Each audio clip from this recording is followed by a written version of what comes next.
Welcome, everybody, to MogTalk, episode 26. Today is, of course, Monday, August 17th, 2015. And tonight we have a very, very special episode. This is the first MogTalk where we're doing a one-on-one interview with a guest. And who else is better to start with than the Moogle Mama, Kupoing Rahhzay. What's up, friends? It is going to be a pretty fun night. We'll jump into a little bit of news before we do the Q&A. But just so I can kind of get, break the ice here, because, we don't talk on a daily basis. We don't go out and have coffee on Sundays or anything like that. Oh, that'd be cool. That would be cool. But how has your week been, Rahhzay? Considering it's Monday, it's Well, been all right. let's you're gonna pull Ms. Tech on me. Let's say the last 7 days. The last 7 days, they've been all right. They've been. Ben, super Ben. Anything Yes. crazy going on in the game? Anything crazy going on outside of the game that's worth mentioning? Well, Anna's teething, so Oh, okay. that's where the comes from. Eh.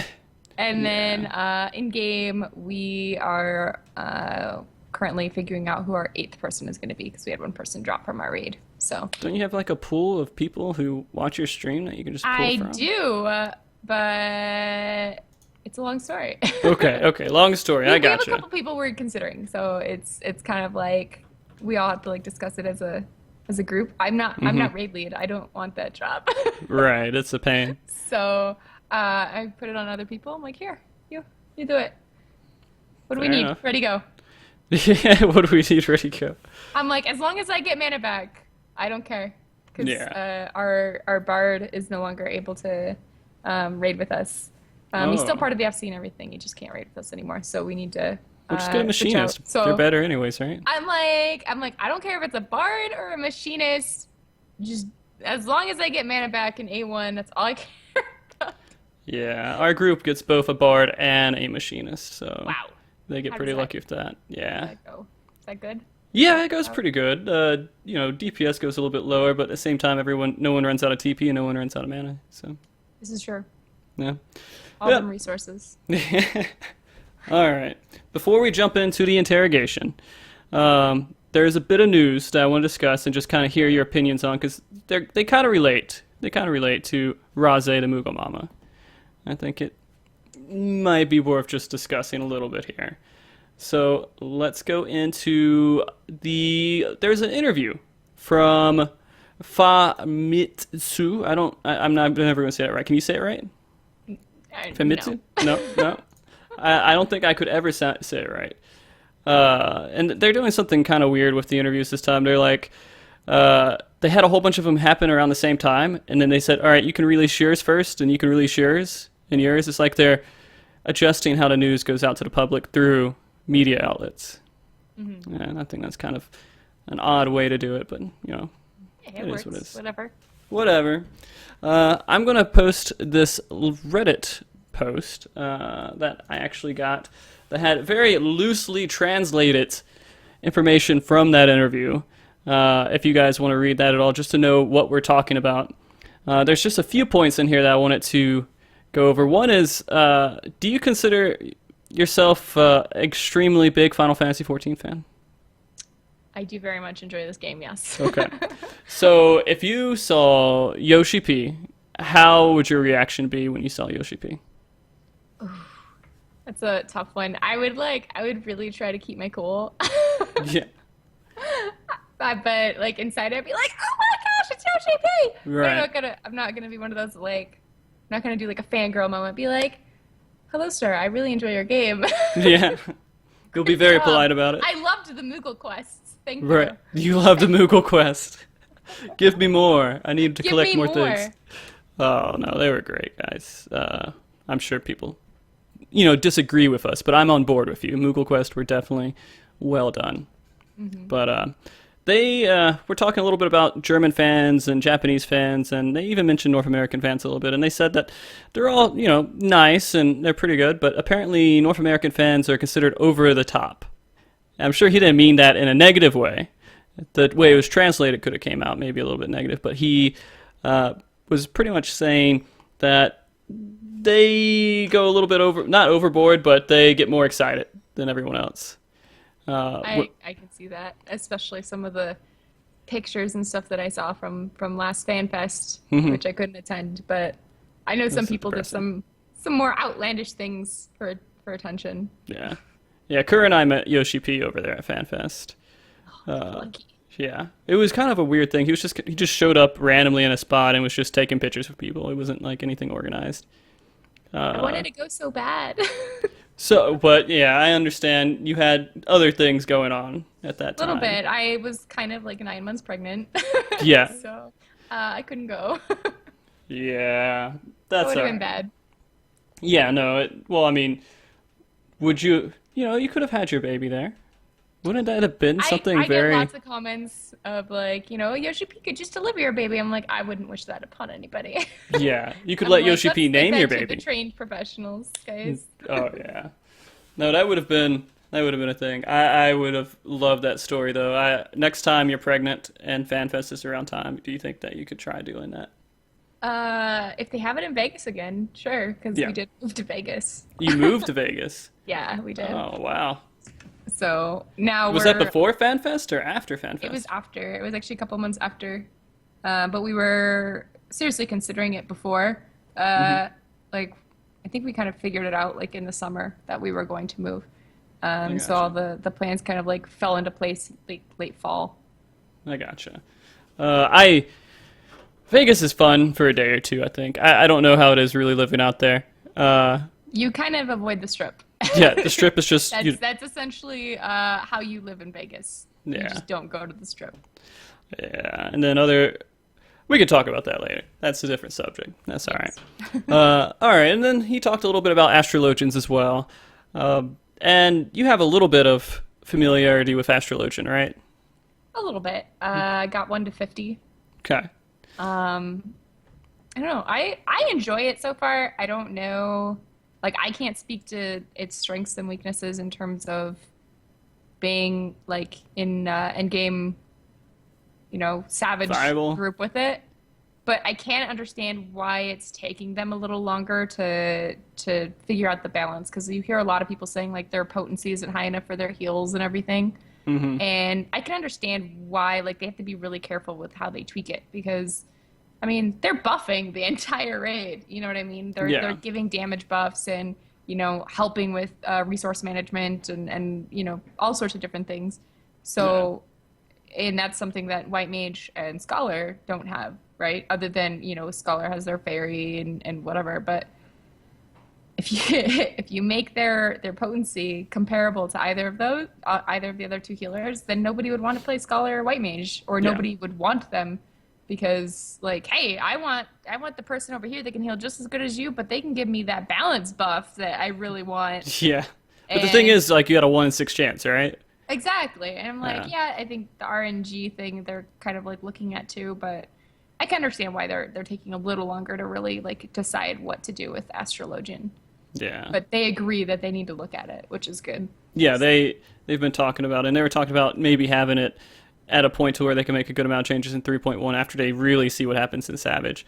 I mean, we were doing A2 last night with one of my wonderful astrologian friends, and he was doing fine in it. I don't think it was too big of a deal. It's a little bit goofy to play, and Kura has kind of agreed to. You kind of just have to get used to how the class works. It doesn't work exactly like the other healers, Right. but it's fun. I was playing it, and it kind of felt like a white mage at first, and then it started to feel a little bit neat. It's kind of funny, all the way up to level 50, all of your job abilities that you get are cards, dealing with cards and managing cards. Right. And As- then I'm like waiting for that 51 skill so that I can, or 52 skill? I don't even know. yeah. But just to kind of see what else happens. And I mean, I had just gotten the nocturnal stance, I guess, which it makes it more like Shielding. comparable to a scholar. So, but I feel like, I don't know. I felt like I enjoyed the diurnal stance a little more when I was playing it, because I have tried both. It's been interesting getting into some parties, and there'd be like two astrologians. I'm like, okay, what stance are they in? Like, okay, I'm gonna be the shielding one. So have you healed with Astrologians before? Uh, I think I did like once or twice, maybe like in a trial roulette, Hmm. and I got like I don't even know what I got, or maybe it was like a main story roulette or something where there were 8 people, and then there just happened to be another astrologian. I was like, why? Yeah. I mean, they like 2 of them work fine together. It's just like everyone has their preferred um, what's it called, like healer to go along with it. So like you hear a lot of people saying, "Oh, scholar astrologian works really well," but then I also hear people say the opposite, like, "Oh no, white mage astrologian works really well." And so it's just like it's kind of funny to hear like the both like both sides. I mean, I But think they could both work well. You just have to know how to make them work. It's not yeah, just plug and play. You gotta have a little bit of idea of which the other class does when you're playing with it. for sure, you gotta learn how to play the class Yeah. and learn how to adapt. That's pretty much what you gotta do in an Yeah. MMO, right? Exactly. Well, okay. Another point that they were talking about, and this I'm gonna actually skip over one point and come back to it because I think that's best for last. Okay. But we have A3 being cleared faster than what Yoshi P expected, but he only said like a couple of days faster. Do you think that the difficulty, so he's kind of envisioning it should have been a little bit harder, I guess. Do you feel Maybe a little like, bit. do you think it should have been a little bit harder? Well, considering a majority of people are still stuck on like A1 Mm-hmm. or FOST or whatever, they're having their own difficulties, like Mm-hmm. I think it's totally fine. Like when I picture him saying like I didn't envision it being cleared this fast, he's talking about the people who are like super hardcore, spend like most of their days working on Oh this. yeah. They really push the limits, are really good at working as a team and working together. And, they're really, really skilled players. I'm like, Mm-hmm. I will be the first to admit, I'm like, I am not the best player out there. I'm like, I can hold my own. I do decent. I'm an all right scholar. Mm-hmm. But I am not world first material, all right? Like, I'm like, I make mistakes like every day, and I'm like, oh, like I'll call it Yeah. out too. Like I'll own up to my mistakes. I'm like, that was totally me. I'm sorry. I didn't manage my aether flow properly that time, or something like that. Like, Yeah. so it doesn't bother me that it was cleared so quickly. I mean, I'm kind of glad that A3 took a little longer for them to, Oh to yeah. clear. But I know that, it's like, that they were doing absolutely everything they could to push just that little, that Mm-hmm. extra percentage and everything like that. I'm like, nope. Yeah. I'm like, I will do it in like, I'll get there in a couple months, like everybody else. Yeah, I mean, it was kind of funny. They cleared A1 in a few hours, and 4 or 5 hours later, they cleared A2, and then A3, 2 weeks or a week. So I don't know. I thought that was kind of cool, and I hope that A4 doesn't get cleared too soon. But I'm actually kind of interested in what uh, those players who do world first and everything, uh, what their lives are like right now, because it's been about a month. Do you think they're just sitting in front of a computer every single day rating, or do they say eventually, oh, I have to go actually work at whatever job I have and make money for a couple of days? Do we have any players that would say, all right, I don't need to work for 2 months. I'm just going to sit here and try for. I mean, those are probably like the beyond hardcore people. I'm sure Right. that, most of them took off like at least a week, Mm-hmm. maybe two. They stashed up their vacation time and were like, all right, we're going hard. As soon as launch hits, let's do this. Yeah. And I don't know, like I feel like at some point they probably all kind of had to go back to doing their real life, routine while still getting in lots of hours. So that's where, obviously hardcore scheduling really comes into play, and they probably don't get very much sleep. Poor Yeah. things. That's all right. They're elitist jerks, anyways, right? Screw 'em. No. I'm just kidding. All right. And so, going into the next aspect of that is that journalists are actually interviewing some of these people who are doing world first. And they were discussing in that interview that it was kind of an interesting aspect that not just the game developers are really getting media attention from this. The people who are playing the game and working really hard to do these achievements with world first are getting a lot of media attention as well. I think this is mainly in Japan, but do you think that we could actually get to a point sometime where people, even in like a PvE video game, can be, popular and eventually hit like media outlets just because of how good they are at the game? At least with Final Fantasy 14.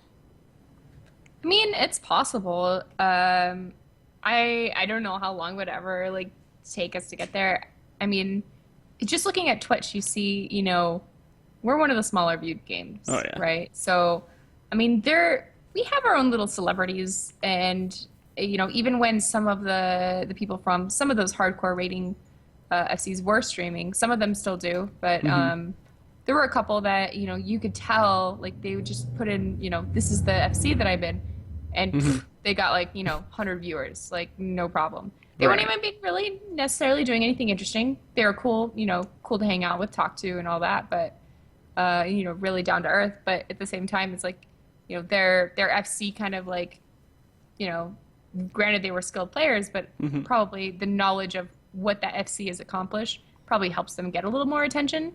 So it's like Twitch is like its own way of doing that in terms of like getting interviewed and stuff. I don't know if and when we'll get there, just because you don't really see that a lot in MMOs. You see it more in like other competitive, gaming scenes and stuff like that. So maybe in like a year or two when PvP is solid, right? And PvP is competitive, right? Yeah. We'll get there and we'll start having that happen. Maybe. Yeah. If they ever do like kind of like what WoW did. Yeah, you can say it. It's not a horrible name. Yeah. Like just like hardcore like PvP arenas and competition and stuff like that. Like people get really serious into that if they're into that. Final Fantasy, you got some more and more people kind of getting into PvP. I'm enjoying it when I do it, but it's not like it's never going to be that thing that I log in for. Like, I gotta get in PvP somewhere. Right. I think that I don't know. I don't see Final Fantasy 14 hitting that point either, to be completely honest with you, just because it's not a game that people sit there and study for hours and hours. Once you figure something out, you're done. Right. Like when you beat Coil every week, no problem at all. If you do it with the same people, I'm assuming. But right. It's kind of how it goes, hopefully. When with WoW, the Voldemort, a name that we're trying to avoid, I think that they have some sort of the same complex with their PvE, but it's not. I don't know. I don't think it's really ever hit too big. I've never seen anyone get interviewed. The one thing about WoW that I remember when I played was they make a lot more changes to the balance of things, though. So you're constantly having to change your theory crafting and maybe sometimes your rotations to kind of adapt to that. This spec is no longer, or at least when I played, because they've since changed how it's like specking and stuff works. But like when I played, you literally was like, okay, I played a warlock. I'm like, okay, affliction is no longer good. Let's go destro. Okay, now we're going demonology. And it was just like you literally had to like, okay, every little point mattered, and you had to kind of figure out like your rotation and get it all down. And it felt like a couple months you had to change it all again. Whereas for Final Fantasy, most changes are pretty minor, and they don't really do big changes except for every maybe 6 months in terms of like class balance, unless somebody really needs it. I mean, it took Dragoon how long to get a buff? Yeah, no. That was so sad. It was when we were trying to clear T9, I think, right before... Was that right when ninjas start to come out and everything? Yeah, that was pretty funny. I liked Dragoons before that buff, but after that buff, it was just amazing. But... All right. Now they're like ridiculous. Yeah, no. If you don't have a Dragoon in your group, you're probably a little bit behind, I would say. But you guys behind? I don't know. Most of the Dragoons I see actually do really well. No, if you don't have a Dragoon with you. You don't have one? Okay. Yeah. Missing that battle litany. Man, and there's so many times I don't stand in that battle litany and I get so angry after I realize that. It's a one-time thing. It should be like an aura. It shouldn't be just a... Right? just come near me and you'll get it. Yeah. All right. The very last thing I want to talk about this, and there's a lot of other good points in here if you guys want to read that, but most most important part is that Yoshi P acknowledged the Moogle hate. Oh. That everyone was really upset with Moogles because of the quest lines they've done, and that he agrees they went completely overboard with it. I disagree. Disagree. You couldn't have enough Moogles. If you had a Moogle sitting there and they said, sit here and you have to clear A4 Savage 10 times and come back to me, would you still be happy with that quest? I would. I just know that it would take me forever to do. Right. But no, for real though, like it was really funny streaming and getting people coming in because I am, I'm obviously known as the Moogle Mama. Yeah. I've got kind of. I see all the Moogles. Can you tell? Yeah. So of course people come in and they complain to me, like, or they would tell me that I'm going to hate Moogles and everything, and I'm just like, no, I was a little slower than everybody else, kind of getting through a lot of the story and side quests and stuff. And I get there and I'm like, I'm doing my little Moogly voices as I'm reading it, and I'm like, I'm having fun with it. Like I was, actually enjoying it. And I'm like, they're like, well, Rahhz, you're biased. I'm like, okay, fine. Like, I'm biased. You might be biased. I'm like, but this isn't that bad. Okay, I don't know what you guys are complaining about. And my hubby, a couple weeks after me, because he had, full-time work and all that, he goes to do the quest and he's just like, oh my gosh, these Moogle quests are so cute. I love these. And I'm just like, I look over, I'm trying to figure out what level he is. I'm like, okay, has he gotten to the second part of Moogle quests? Because, they're kind of like locked off for a little bit, and all of a sudden a bunch pop up once you level up. Yep. And he was, he had gotten to like the second part already, and he's just like, it's so cute. They're all like just trying to be brave, and he's like, I like these. I'm like, can you say that again for like everybody else listening right now? Because no one agrees with me that they were amazing. I'm like, the only thing that really I disliked about that zone was the Dragoons that couldn't kill dragons. Yeah, no, that was pretty depressing. I mean, they should have just ended it with the Moogle quest. They did so many Moogle quests there. Bringing anyone else in there besides the main storyline seemed ridiculous. They should have put a lot more Moogles in the main storyline, I think, as well. That would have been a little bit more impressive if I saw, like, instead of, the little confrontation they had at the very end of that zone, they had Moogles come and, beat up dragons or something. I would have been a little bit more impressed with that, right? Hey, there are some very strong Moogles. There were a couple that did kill dragons. They did what Dragoons couldn't do. Yeah, no, it's true. Moogles are better than Dragoons, apparently. Yes. I don't know. I thought that it was really amazing. They did do a whole bunch of quests that repeated themselves a whole bunch of times, but at the same time, I was like, I don't care. It's Moogles. I'm enjoying it. This is the atmosphere. This is what Moogles are. They Right. could be tricky and selfish and a little bit lazy.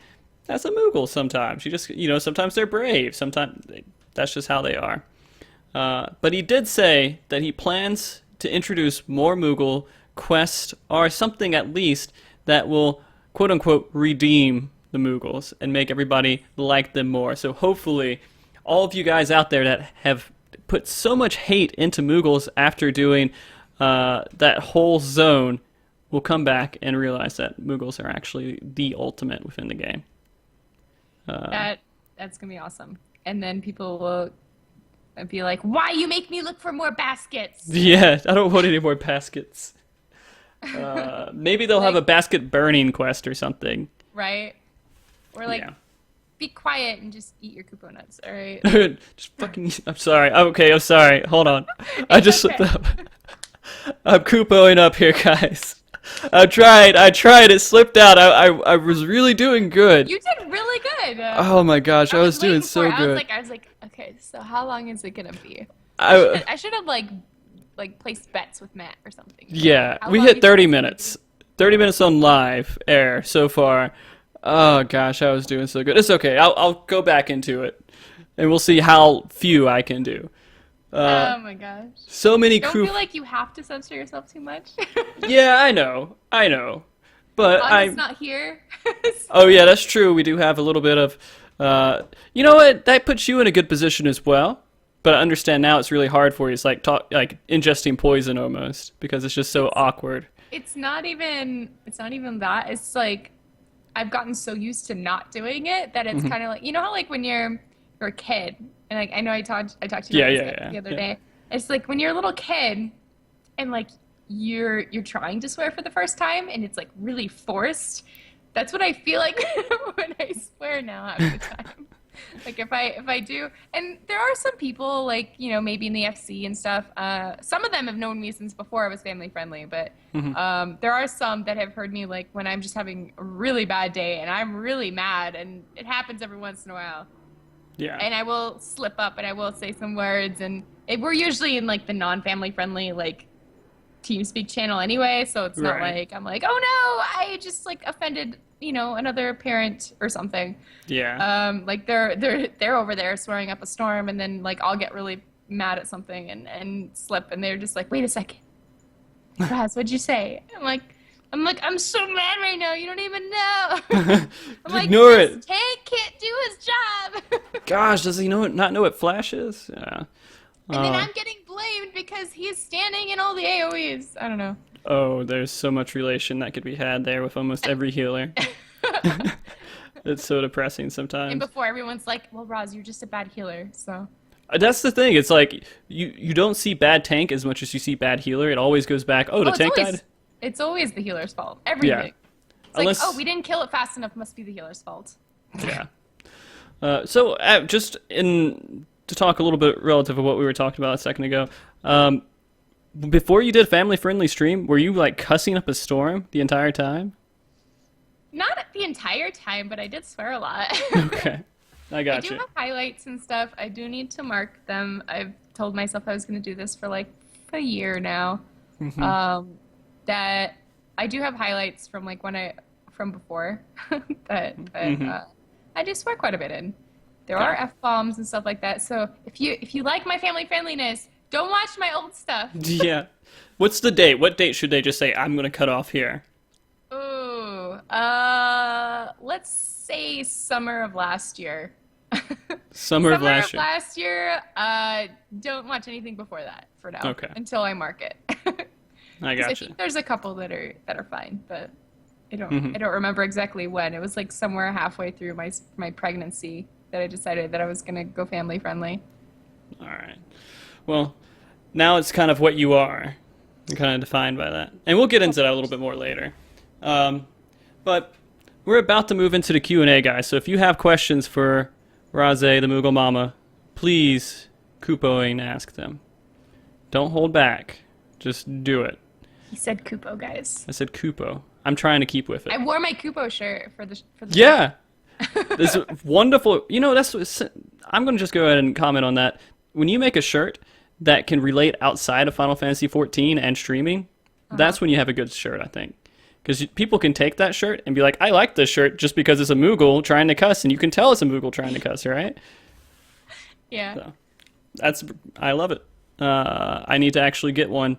You have links on your Twitch page, right? They're currently like only in the reserve section, like they're not live right now. But I'm currently working on another one. But I don't think it's going to be a Kupo shirt. It's going to be my first like official Twitch tee. So I'll have a Twitch whatever logo on the sleeve. It'll probably be like Moogle Minion or something as like what it's gonna say. Sounds good to me. Okay. We do have a couple questions before we move into the Q&A. One is, do you want a Moogle tribe quest in the game? Yes. Okay. What would they give me? Could they give me mounts?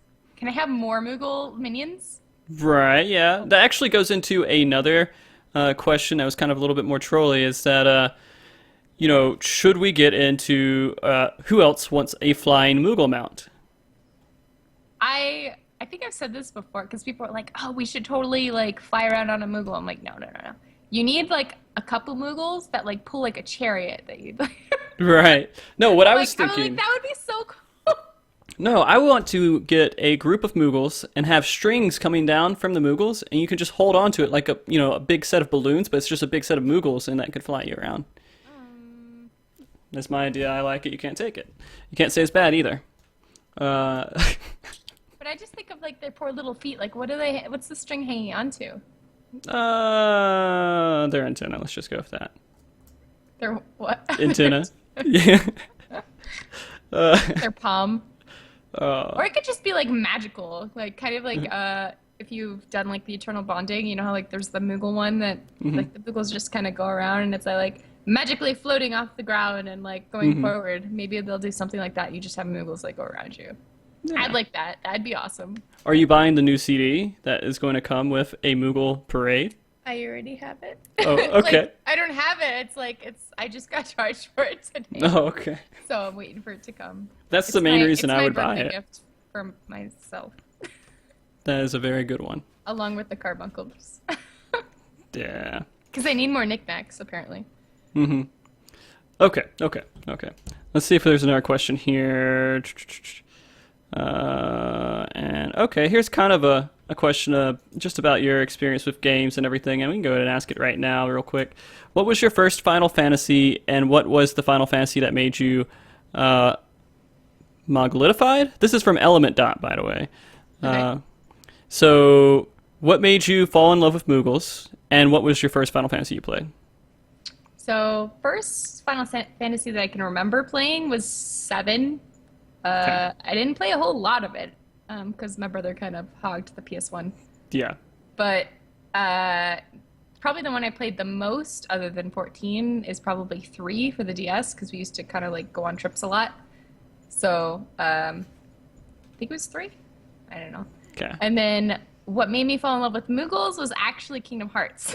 Oh, yeah. Because I didn't really know about Moogles. And then Kingdom Hearts, like, that's when I was first introduced to them. And I was like, oh my gosh, these things are so cute.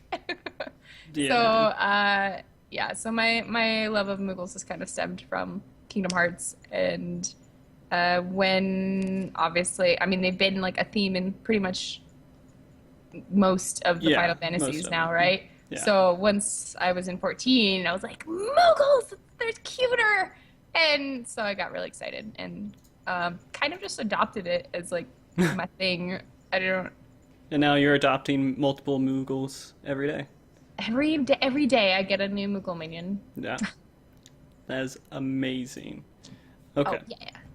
Let's go into the Q&A. Are you strapped down? Are you in your chains? Whatever we do apparently to you guys that make you be interrogated. The Inquisitor is about to ask questions. Oh no.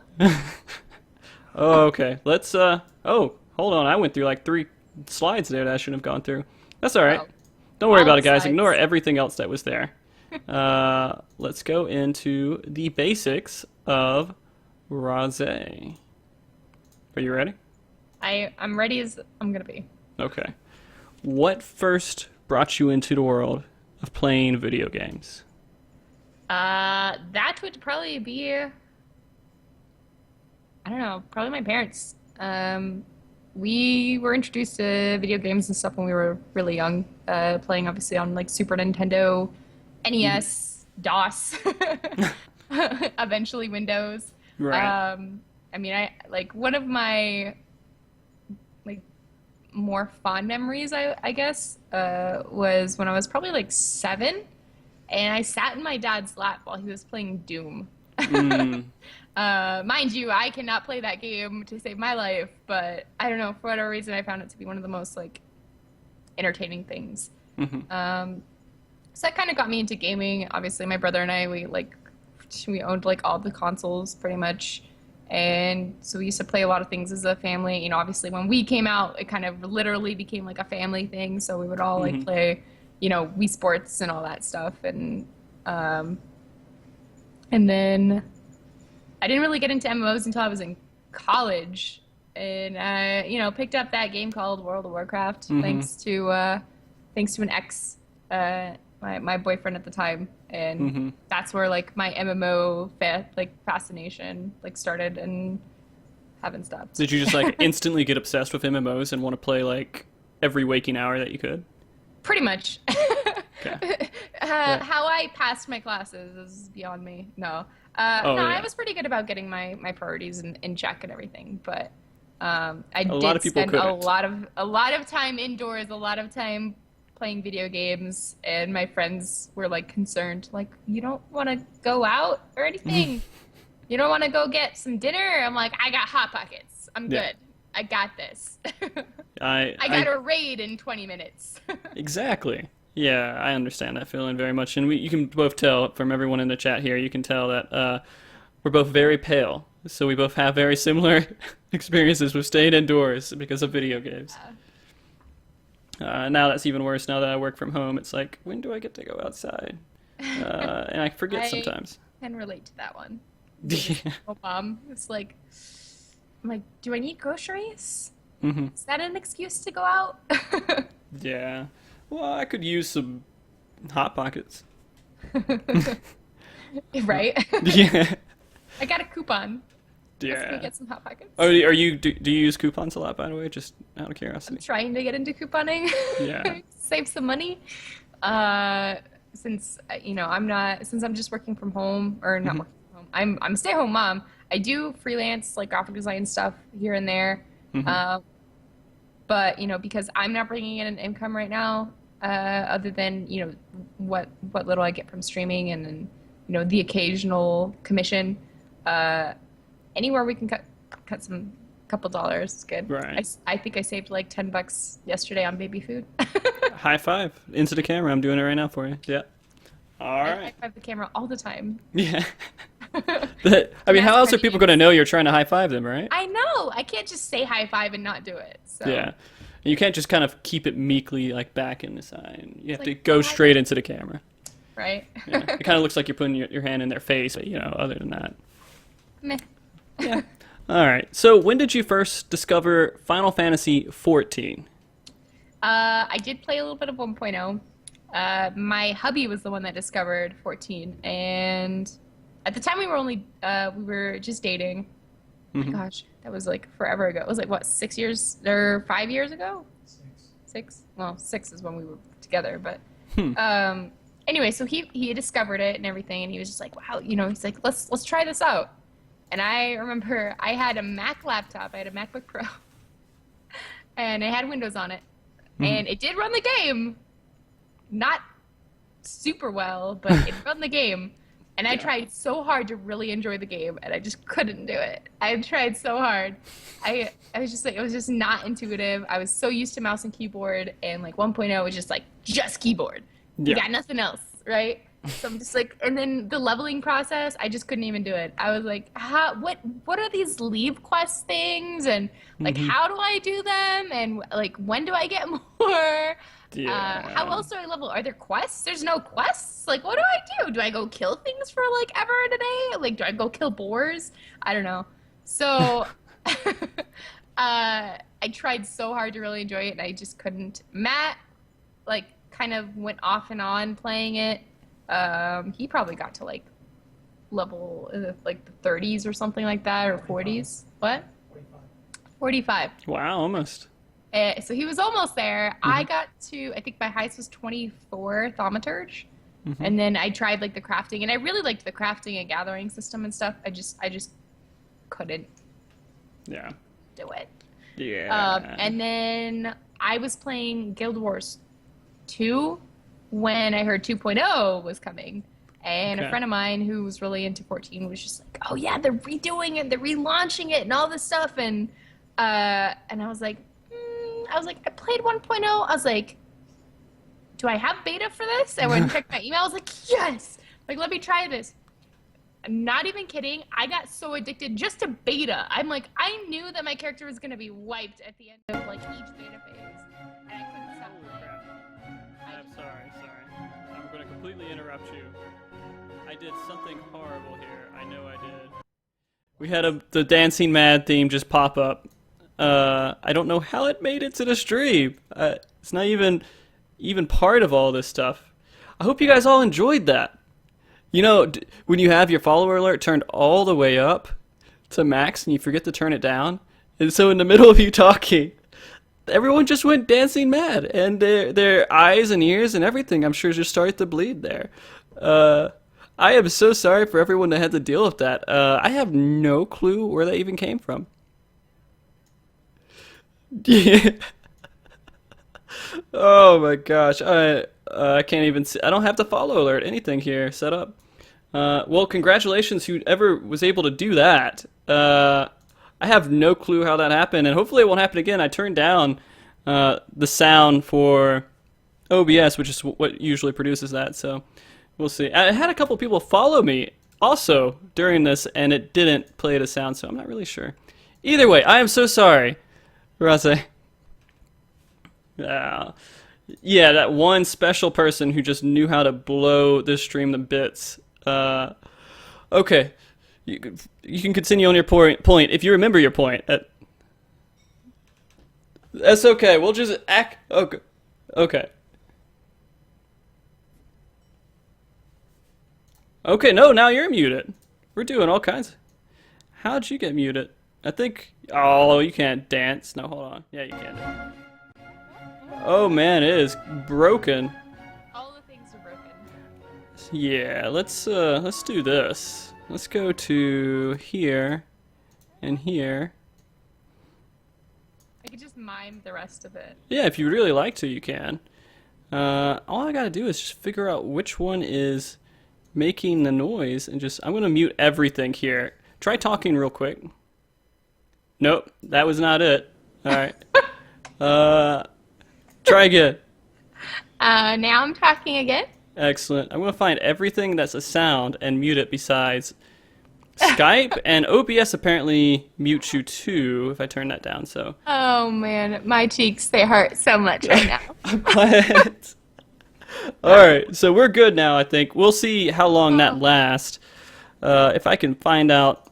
Well, go ahead and continue on your point. I'm going to look through some of these settings and see if I can find out where this is being produced at. Alright. We can't tell she's swearing. No, she is. You guys missed the I nastiest missed it. thing. I had a long string of curse words. Wow, and you guys are going to miss it completely. I am so sorry, and everything that we do here, even the VOD. All of them. Yep. Alright, let's try to run with this. You were talking about beta. Yes, beta. Okay. Just that I had enjoyed it so much that I just couldn't stop playing. Like, I would cap each beta, and I would just keep playing, and I couldn't stop. So, I had a lot of fun with it. And Matt would be like, when does beta end? I'm like, oh, in 3 days. And he's just like, and what level are you? I'm like, was it like 25 or something was the cap? I don't remember. 20 or 25? Probably. Like, oh, I'm 25. What are you doing? I don't know. I'm running around killing things. I'm having fun. Leave me alone. Go away. Go play Guild Wars 2 or whatever you're doing right now. Guild Wars 2. Oh, he's like, I'll just wait for it to come out. I'm like, okay. Well, I'm gonna play every beta just cause. Yeah. And you're gonna know everything about the game. You're gonna be the master of the game, and no one's gonna be better than you of the game because you're putting that extra time in, right? Right. Right. Except that they didn't have Scholar yet. So it was just like Thaumaturge over and over again. I had fun. Excellent. All right. So now that we know what brought you there, let's see if we can get into if you play any other games without a Moogle alert happening at the same time. So, do you play any other games besides Final Fantasy 14 since you started 14? I am a big Sims fan. So when Sims 4 came out, I played quite a bit of that. See other games. I don't know. I kind of switch off and on with other games. I just I got Papers, Please on sale, so I was like. How long did you play Papers, Please until it just completely turned into you can't take it anymore? I played all the way through the end, and then I was like, okay, I want to do one where I'm trying to get one where I don't die or get locked up at the end.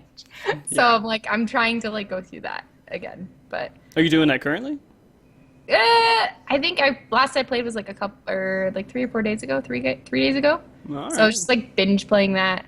Actually, no, it was probably 5 days ago, because a couple days ago I've been on a gathering kick, so it's basically I'll pop on Netflix, watch whatever, and sit here and I'll plug in my controller and I'll gather with my controller instead of my keyboard because I can just lean back in my chair.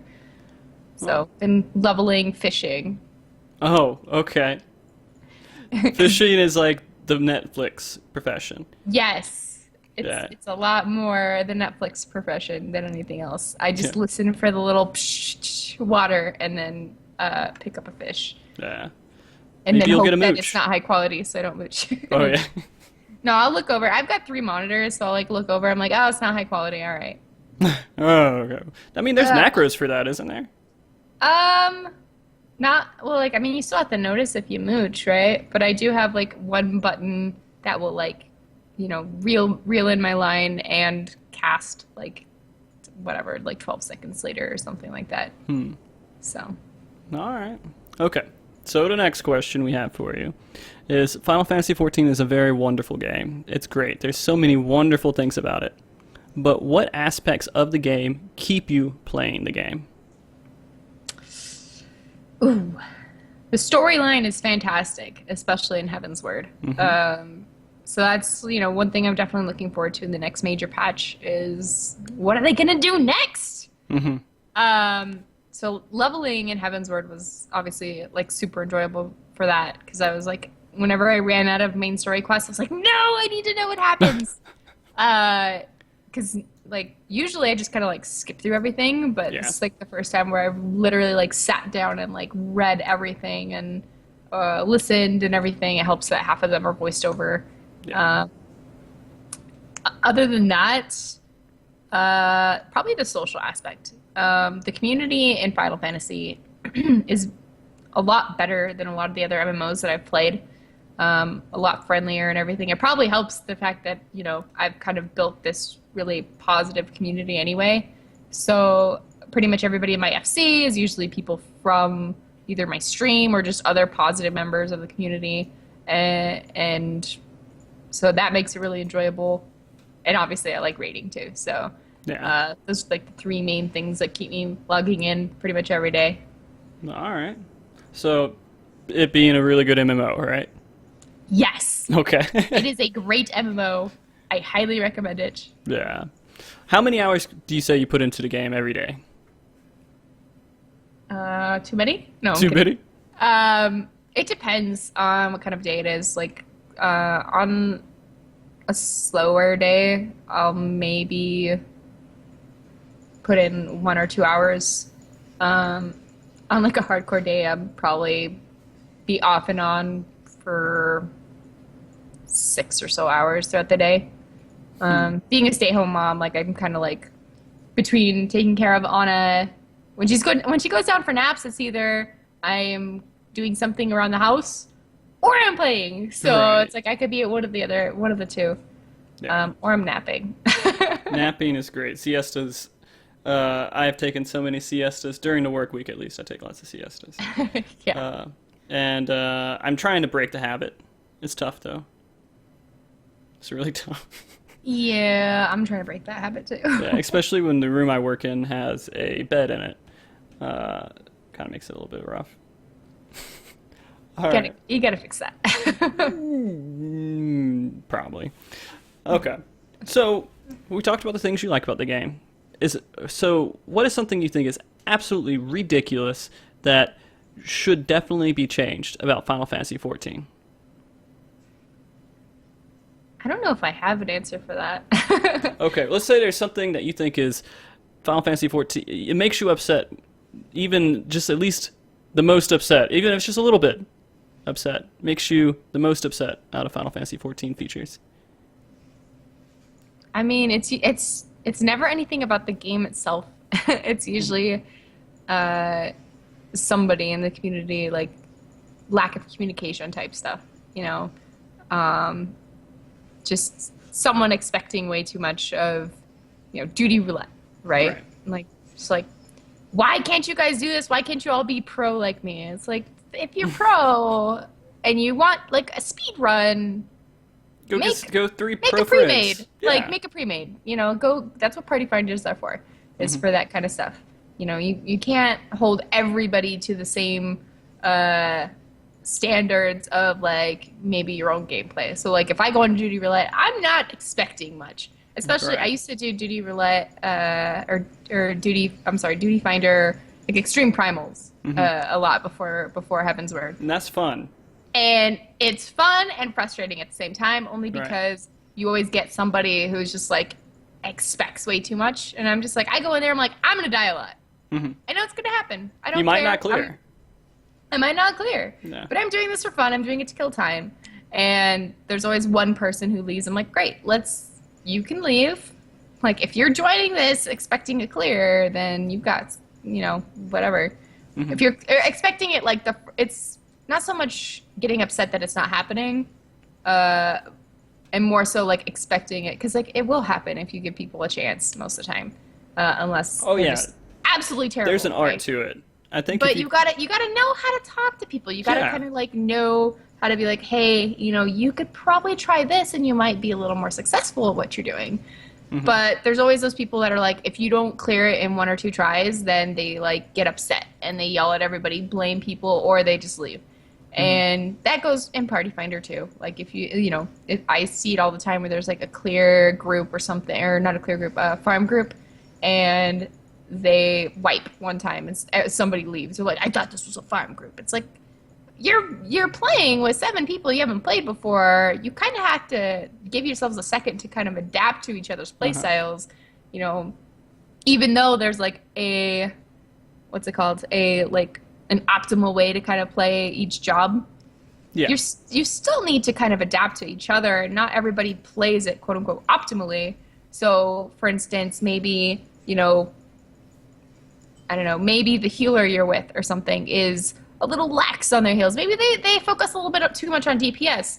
Okay, I know that I have to kind of pick it up a little bit and maybe make up for that lack of healing that's happening. So, that you kind of have to kind of figure out how people play, and some people don't give that a chance. So that's probably the most frustrating thing, but it has absolutely nothing to do with the game itself. Yeah. Well, do you think that maybe there's ways that the game might promote that behavior in any way, or do you think it's just there's nothing you can do about that? It's just the gaming community?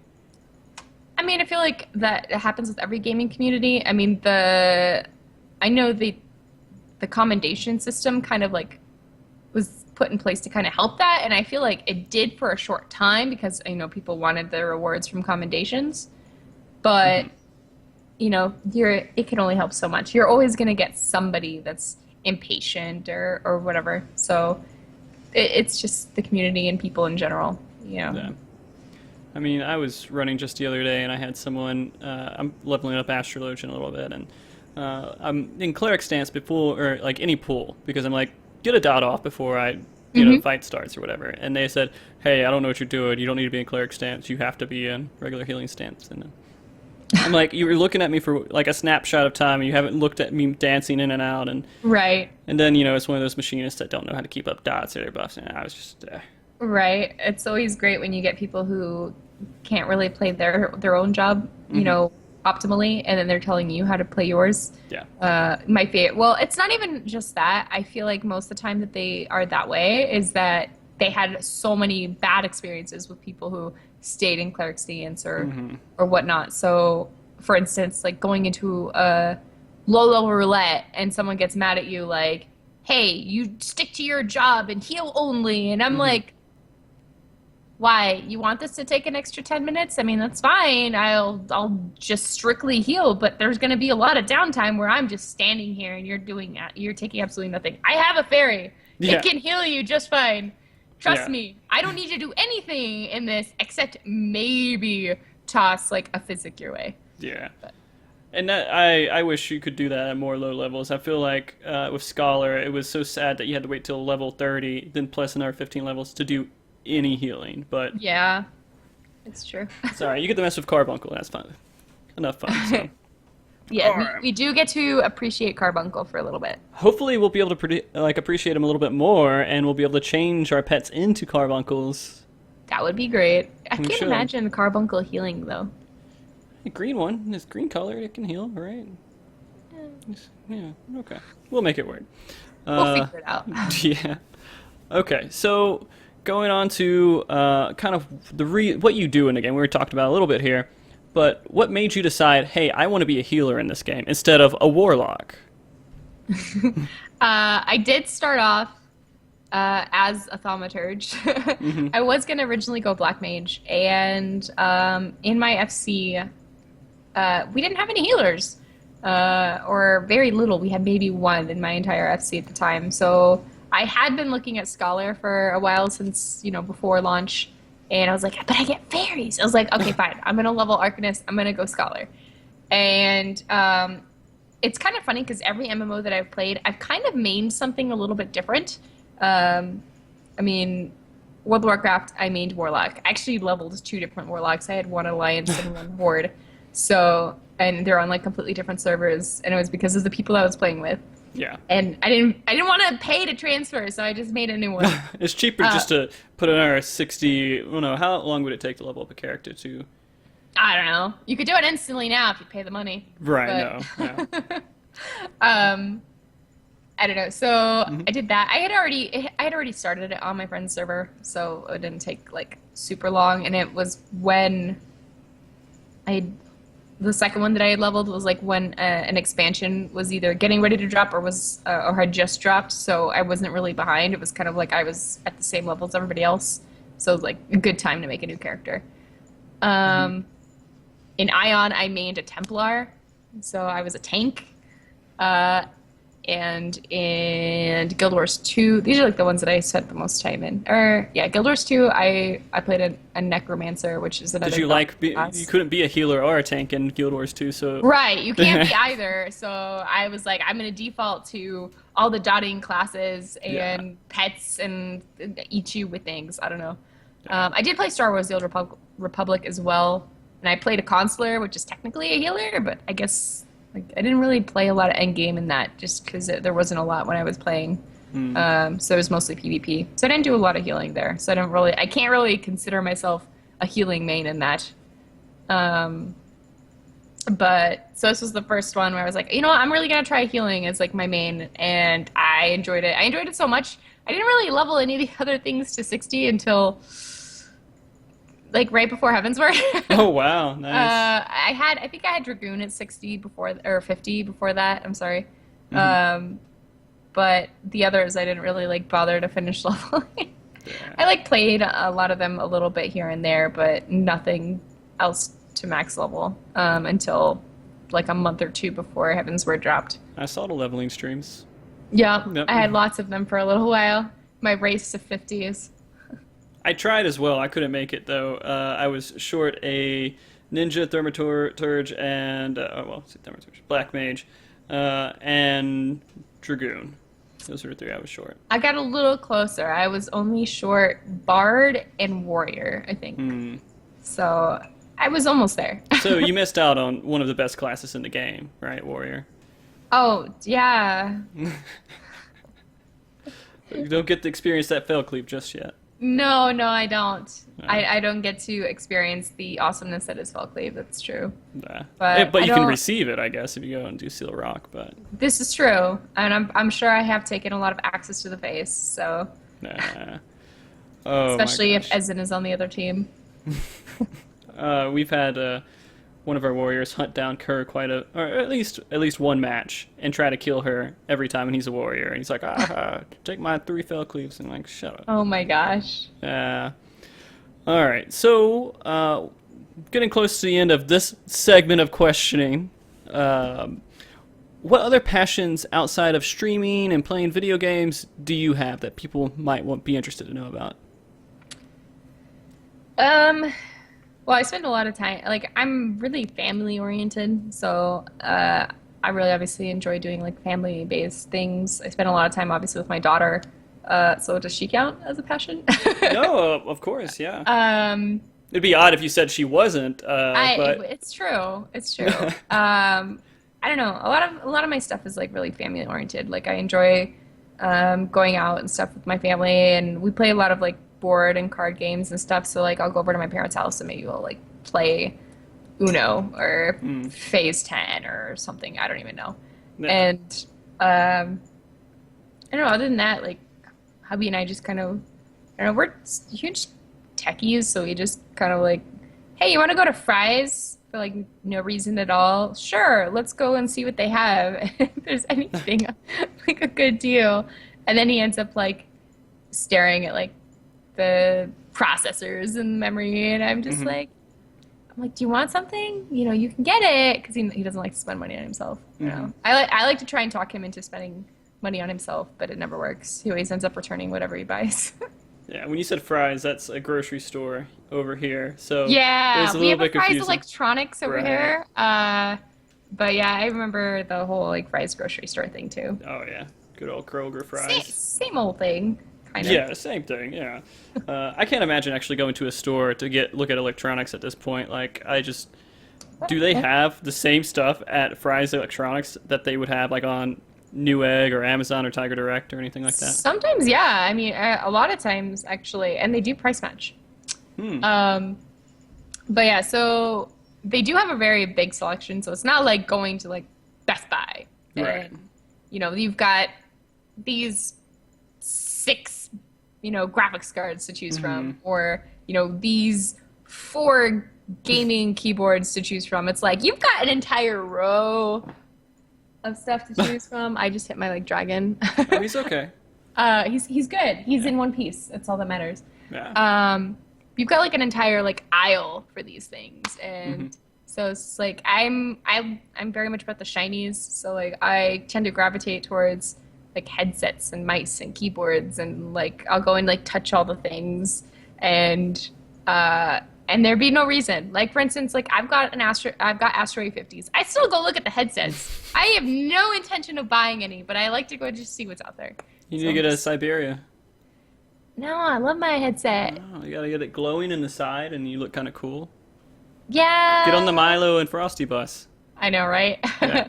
I hear good things. Hubby is in the, he's looking for a new one because his is kind of pooping out on him. So I was like, I hear good things about the Siberias because he doesn't want to spend money on another one of the same thing or my headset, obviously, because it's super expensive. But he's just like, well, I still want to go wireless. I'm like, well, I can't help you there. I'm like, it's either the same one you have in terms of like quality. It's like the same one you have, which is like the Logitech's G930s or something, or the A50s. But A50s are probably like twice as much. But it's the best headset I've ever used. Yeah, that was Astro, a really good. I love you. We did a really good tangent there, by the way. We did. That was a really good one. Fantastic one. Yeah. I'm actually, I don't even know if I need to ask the next question because I think I know what the average day life in Rahhzay actually looks like right now. You have going to Fry's, being a mother, playing board games, Uno, and playing Final Fantasy, and streaming, and then doing some graphic design work. Okay, here's what my day actually looks like. Okay. So I went to bed at like some dumb hour, like 3 o'clock in the morning, right? Okay. Just because I can't sleep. It has nothing to do with the fact that, like, Anna doesn't wake up in the middle of the night. It's all me. And people are like, oh, is Anna waking up? Like, no, it's 100%. I'm just bad at going to bed. I was playing video games because that's my downtime. So, get up at 8 o'clock, 8:15 in the morning, feed the baby, play with her a little bit. She gets sleepy. I put her down for a nap. I go down for a nap. I get up. Depending on what time it is, maybe I'll get on video games or I'll go do dishes or something, laundry. Time to feed the baby. Feed the baby. Play with her. Try and see if she'll crawl because she's trying to skip that stage. So play with the baby. If she decides to go down for a nap, I'll play video games. If she doesn't, then I'll continue to play with her, or I'll hang out in the living room with her, put her in her pen so she doesn't get attached to me. 'Cause she's attached to being like held again. Right, I experienced that. Yeah. Yeah. And then there's solid food time, and then she goes down for a nap. I get back on video games. Hubby usually comes home from work. I go, oh, hi, how are you doing? How was your day? We have our little chit chat, right? And then I go, by the way, babe, you've got aggro because I've got stream and raid or whatever and more video games. Do you see a trend here? Yeah, no, it's great. There should be a little more taking care of the house and stuff in there somewhere. Oh, maybe eating sometimes. Yeah, eating sometimes. Sometimes. But no, hubby usually feeds Anna at night. Puts her down for bed. I usually stream until about 11. Yeah. Or I'm later. trying to force myself, say, all right, every single day I have 1 hour of something that's productive towards my life in some way, whether it's cleaning the house, it's doing something else that's a passion like writing or something like that, or working out, or just something that's not related to work, video games, or streaming. I need to do a little more of that. I mean, it's only 5 hours a week, or no, 7 hours a week, where you kind of just do that, and then you feel a little bit better. You feel like you accomplished something. Yeah. Like you didn't just spend your time playing video games all day. Exactly. It's funny, for as many times as I said I play video games, like I'm really not on that much during the day. Yeah. I'll be on for an hour here, an hour there, but most of the time I'm AFK and somebody will send me a whisper and I'll like come back and I'll check because I'll leave the game on. Like, oh, someone whispered me like 4 hours ago. All right. Well, back to dishes. Okay. So I have a. We'll go into viewer questions here. I said user questions, like they're using our MogTalk as a interface of some sort. But I have a viewer. Hold on, I could do it. Viewer question for you. That's kind of about you, and is relevant to what I want to know, because we've spent about I'd say about 40 minutes through the first section of questioning. How are you feeling time-wise right now? I'm good. Okay. I'm fortunate in that my mom was like, sure, I'll babysit Anna. Oh, yeah. Otherwise, I'd be like looking over TikTok. at Matt being like, so you're going to feed the baby, right? Yeah. Or you'd hear her in the background, actually, because right now is usually when she has her dinner. So Right. So I think it's Takira Kasumi was wondering if you're going to be streaming after this show. And knowing MogTalk's reputation, do you think you would be streaming at all? It depends. I guess, we can finish this in like 10 seconds if you want to start streaming. no, I wasn't planning on streaming today. Yeah. I'm actually probably gonna like reinstall Windows on my computer and just do a fresh install. I'm a little overdue for it. So I probably need to start getting that soon too.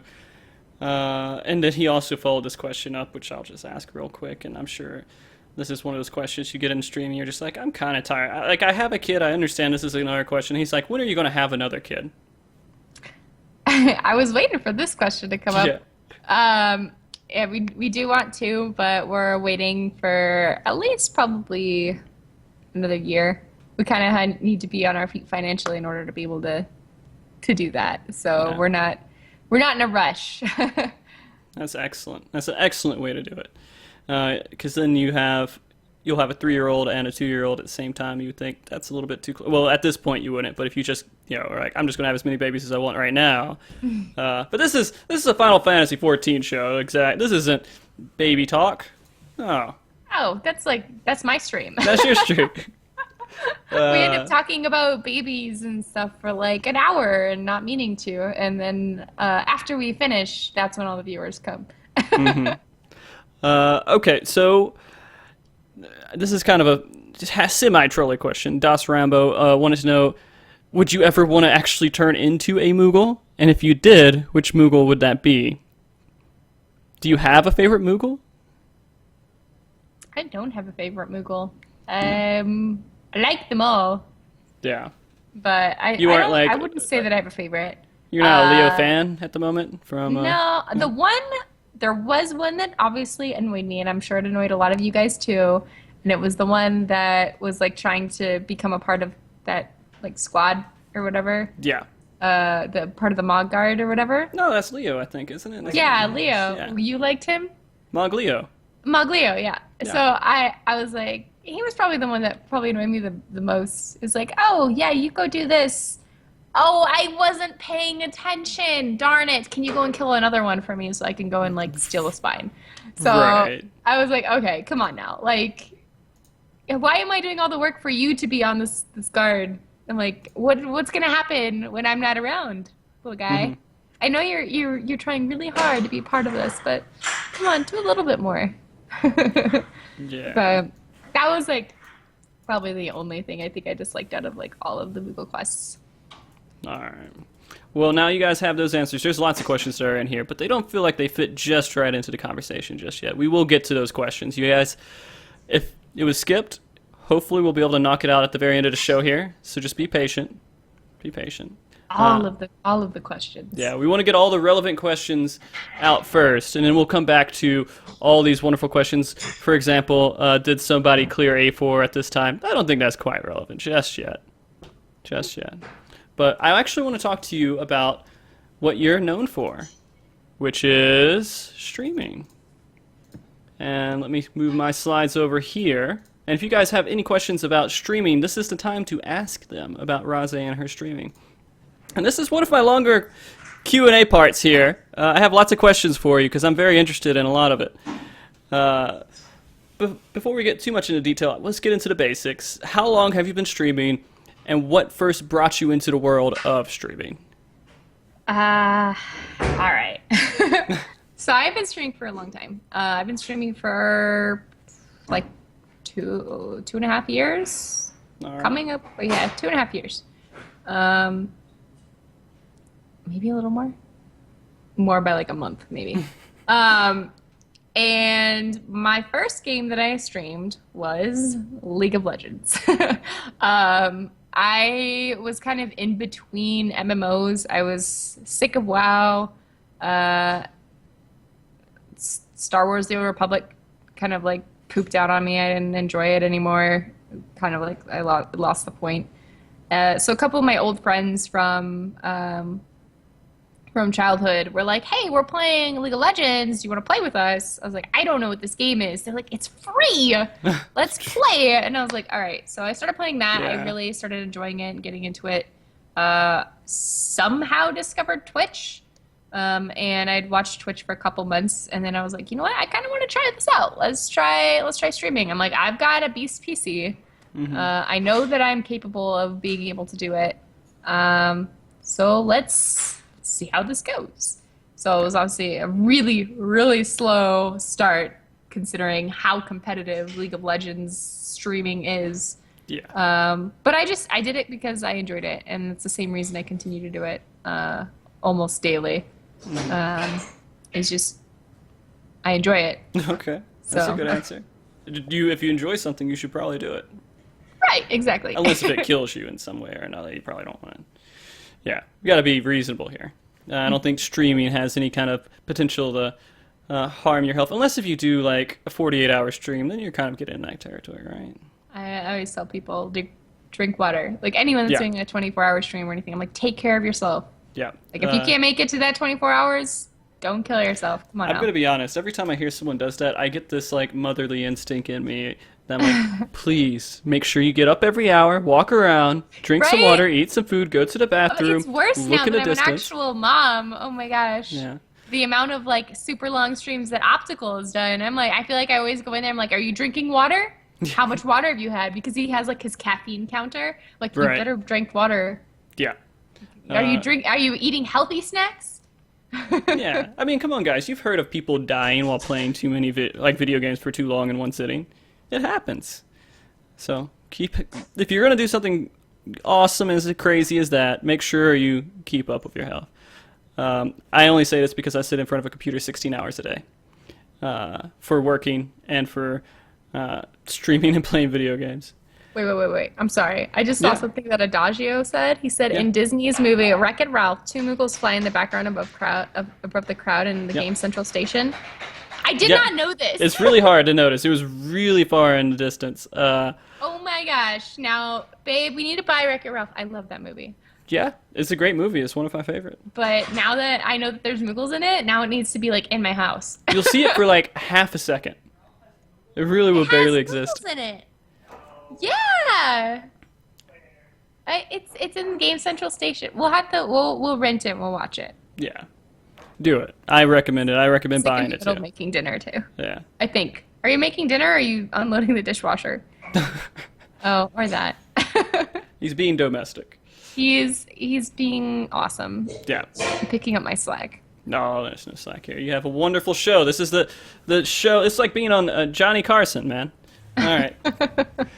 Okay. Like you need like a cup of like coffee or something. I have a cup right here. I've been drinking out of it the entire time. I don't have anything. I had orange juice just like for lunch and You can act like you're drinking out of it, and people Just it's vodka, guys. Yeah. All right. So when you made your handle, Rahhzay, you obviously made it when you started streaming, I'm assuming, right? Was the first one, or did you create a new one afterwards? No, Rahhzay was from when I was streaming, but it actually stemmed from when I was playing World of Warcraft. When I went back for Cataclysm, I think, what was it? My priest on my friend's server was named Rosie. Like, it was like phonetic. It was like Rohzee or something like that. Oh, okay. And I went into Ventrilo at the time to talk with some of my friends and stuff. And one of them told me that when the text-to-speech kind of announced me, it was like, Rahhzay has joined the channel. And I thought it sounded really cool, so I kind of like put my own little twist on it, made it kind of look, I don't know, the best that I could to make it sound like look how I would say it. Yeah. And so that was pretty much how Rahhzay became a thing. And my first actual legit Rahhzay character in game, I think was, I had an alt in WoW that I named Rahhzay, but I never played it. But my first actual main was my Templar and Ion. I actually named Rahhzay. I gotcha. That's awesome. You like the way it sounds. Exactly. Yeah. All right. Okay, so your stream is extremely well known for Moogles, and you being the Moogle Mama, everyone being a Moogle minion, and you go into that stream, and you're not going to be able to look at any part of the stream without seeing a Moogle. It's just going to be there. Pretty much. Or Okay. if there isn't one, there will be one within the span of the stream. Yeah, way shorter than that, like 2 seconds. I can almost guarantee it. Maybe. If you're new and you hit the follow button, yeah, 2 seconds. But Of course they're going to hit the follow button. Come on. I don't get my hopes up. I just I just hope people enjoy it and hang out. All right. Well, what created the theme of Moogle Mama and the Moogle Minions? Was it something that you just developed, or just something that happened naturally? I feel like it kind of happened naturally. The Moogle Minions thing kind of started a couple months, I feel like, after launch. I kind of started calling my followers that. And so anytime someone followed, like, they became a Moogle Minion. And my whole spiel and everything was pretty new. Like, I started my, whenever someone would follow, like, thanks for joining the family, or, you're my newest Moogle Minion, stuff like that. Like, that didn't happen until this year. But probably really early last year, I feel like, was when the Moogle Minion thing really, like, became a thing. I really played up the Moogles because I loved Moogles. So, and then the Moogle Mama kind of, I guess, persona kind of, or nickname didn't really come about until after I had Anna. So I was actually playing and streaming while I was pregnant all last year, or not all last year, but I had Anna in October. And I remember I came back for what patch? Whatever patch it was that Ninjas came out. It was 2.5, I think. I came back for that patch and streamed for that patch, or like the launch of that patch, and then I was like MIA for like 2 months. But that was like, I was home, and like Anna was still like, she was still like this big. Oh, yeah. But I was like, what do I call myself? Because I used to just say that I was like, sorry, he's No, it's like okay. chopping onions or something. Oh, thanks for trying to keep it down. No, it's fine. He's just looking at me from the kitchen. Does he have like a kind of He's just like, scorn look, or like, I'm working here? he's just, like, one eyebrow raised. Like, I know that I'm being disruptive, but I'm your husband and I like to troll you. That's the look he gave me. Oh, okay. Also cooking dinner. He's also cooking dinner. Right.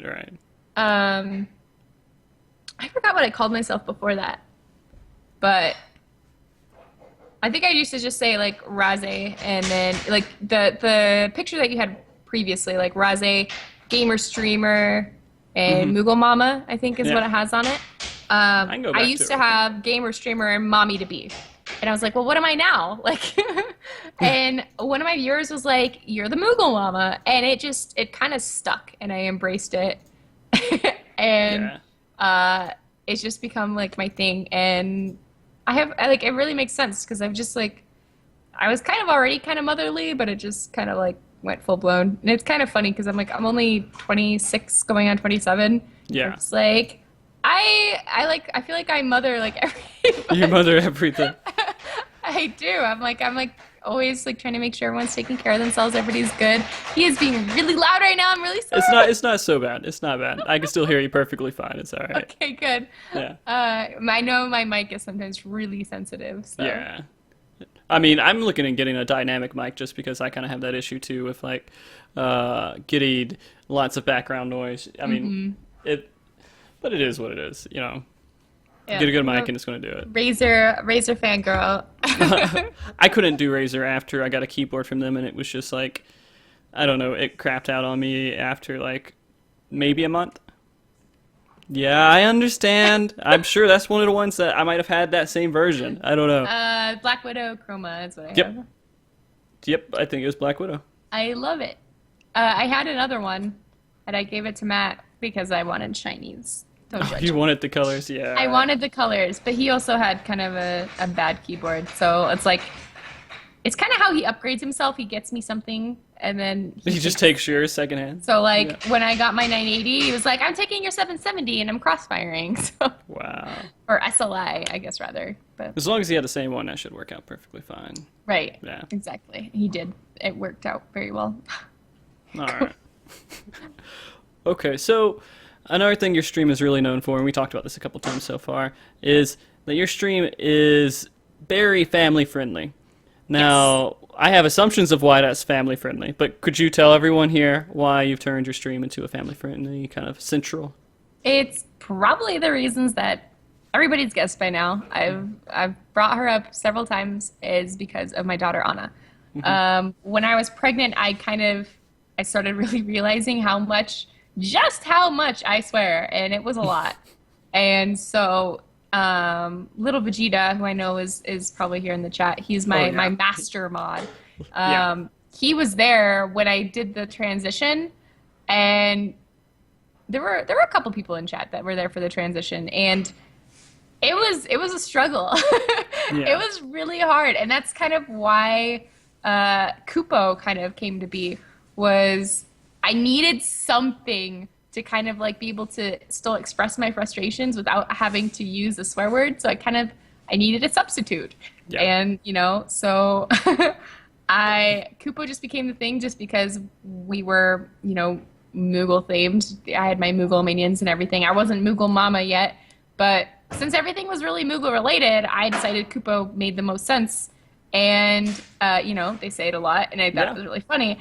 And now, a lot of people, they'll go do the Moogle quests or they'll talk to a Moogle and they're like, dang, I never realized how much Moogle swore. Yeah. It's kind of like, it's almost like every time that you're talking to them, like they're saying like the B word at the end or something. I don't know. Right. But I mean, it's an awesome creation, by the way. Kupo, I didn't think of it before. I've actually never seen anything like that before, but it might have existed somewhere. I don't really know. But to my knowledge, you're the inventor of it becoming a swear word. So congratulations for that, by the way. okay.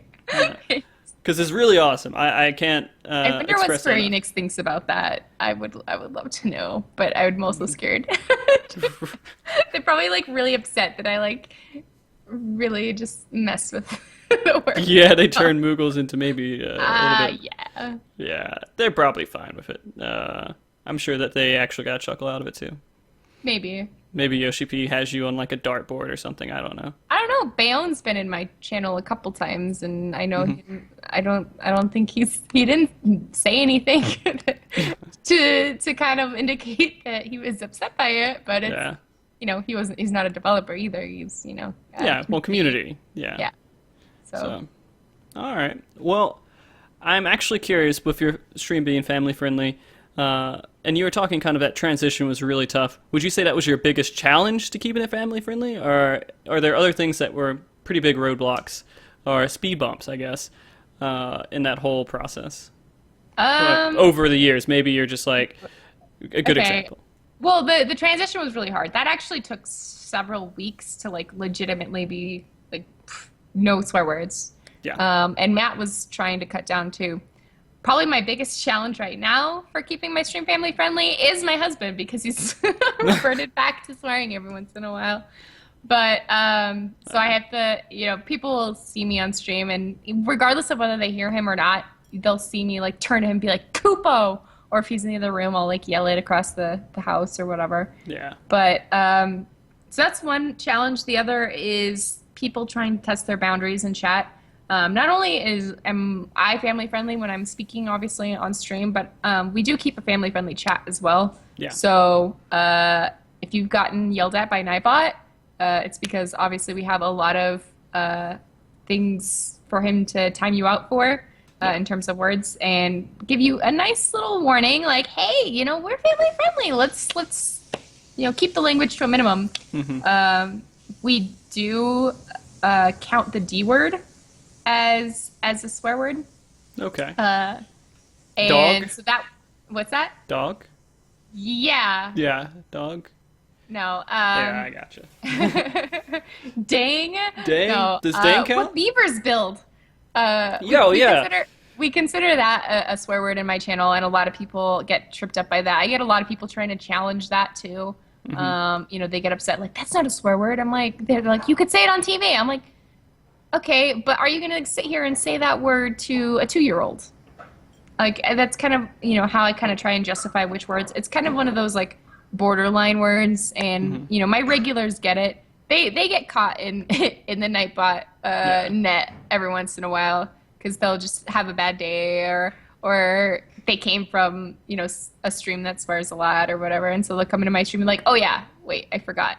Yeah. And it's really cool to kind of see, like, I watch a lot of different streams too, and I watch people of different, behavior. I hang out in here, Oh, yeah. It's any always number of appreciated. streams. I Yeah. can name like probably 10 that swear a lot. And I don't think there is a stream that... How many streams out there actually try not to swear? Is there... there are quite a few family-friendly streams. There are a few in the Final Fantasy community as well. Is it Silver Star 07? He's a really awesome, positive dude, and he keeps it family friendly. Okay. And then I know a couple that are outside this game, but they don't swear. They keep it either PG or they keep it. Mine's borderline G. All right, let's face it. Like I'm probably the most family friendly you'll get. People will push the boundaries in chat. Little Vegeta is one of them. He likes to he doesn't push the boundaries, but he likes to kind of like have fun with yeah, kind of joke around with it, I'm assuming.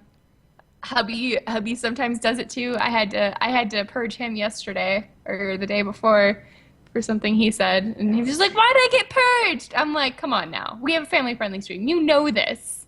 Yeah. You're implying things that shouldn't be." Yeah.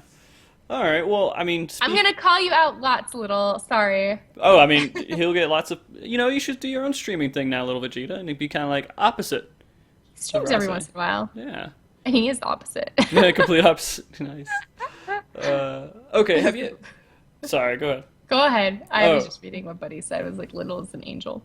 Oh yeah, of course. He's I came in my stream the other day, and I called him Little Tiny Vegeta, and he actually got Sorry. upset. Well, that's okay. It's the same alarm I use. So I actually kind of looked at my phone a little bit. But yeah, no, he came into my stream the other day, and I called him Little Tiny Vegeta, and he was offended by that. Aww. Oh, it's so sad. He's so cute.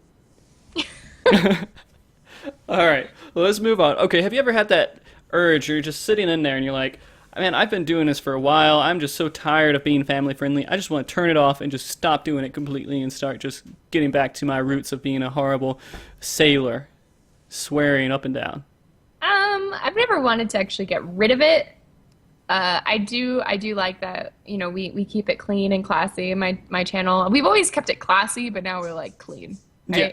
But I've had my moments where I just like wish I could just, drop one word or something like that, just because I'm just like so frustrated that something happened. And people don't see me angry a lot, but there's just, there's every once in a while. I just wish I could just drop a word here or there, or I'll catch myself sometimes. I admit I've been a little bad in recent month or two. I spend a lot of time with my family, and they don't really censor themselves. They do around Anna for the most part, but in just casual conversation, they drop a lot of swear words. So it kind of seeped in. So there were a couple times where I would like run something and I'd mess up and I would like say like, "Oh shoot," but Oh shoot.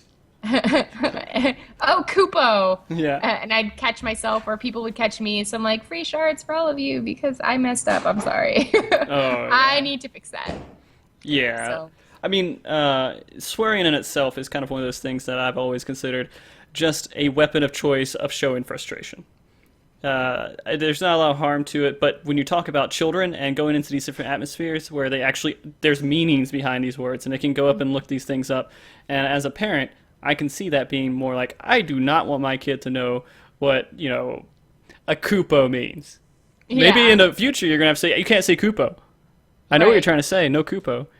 But yeah, I mean, when you're going into that kind of atmosphere, and then you have the people who come up and they're like, I raised my child and I cussed and swore all the time and he turned out just fine.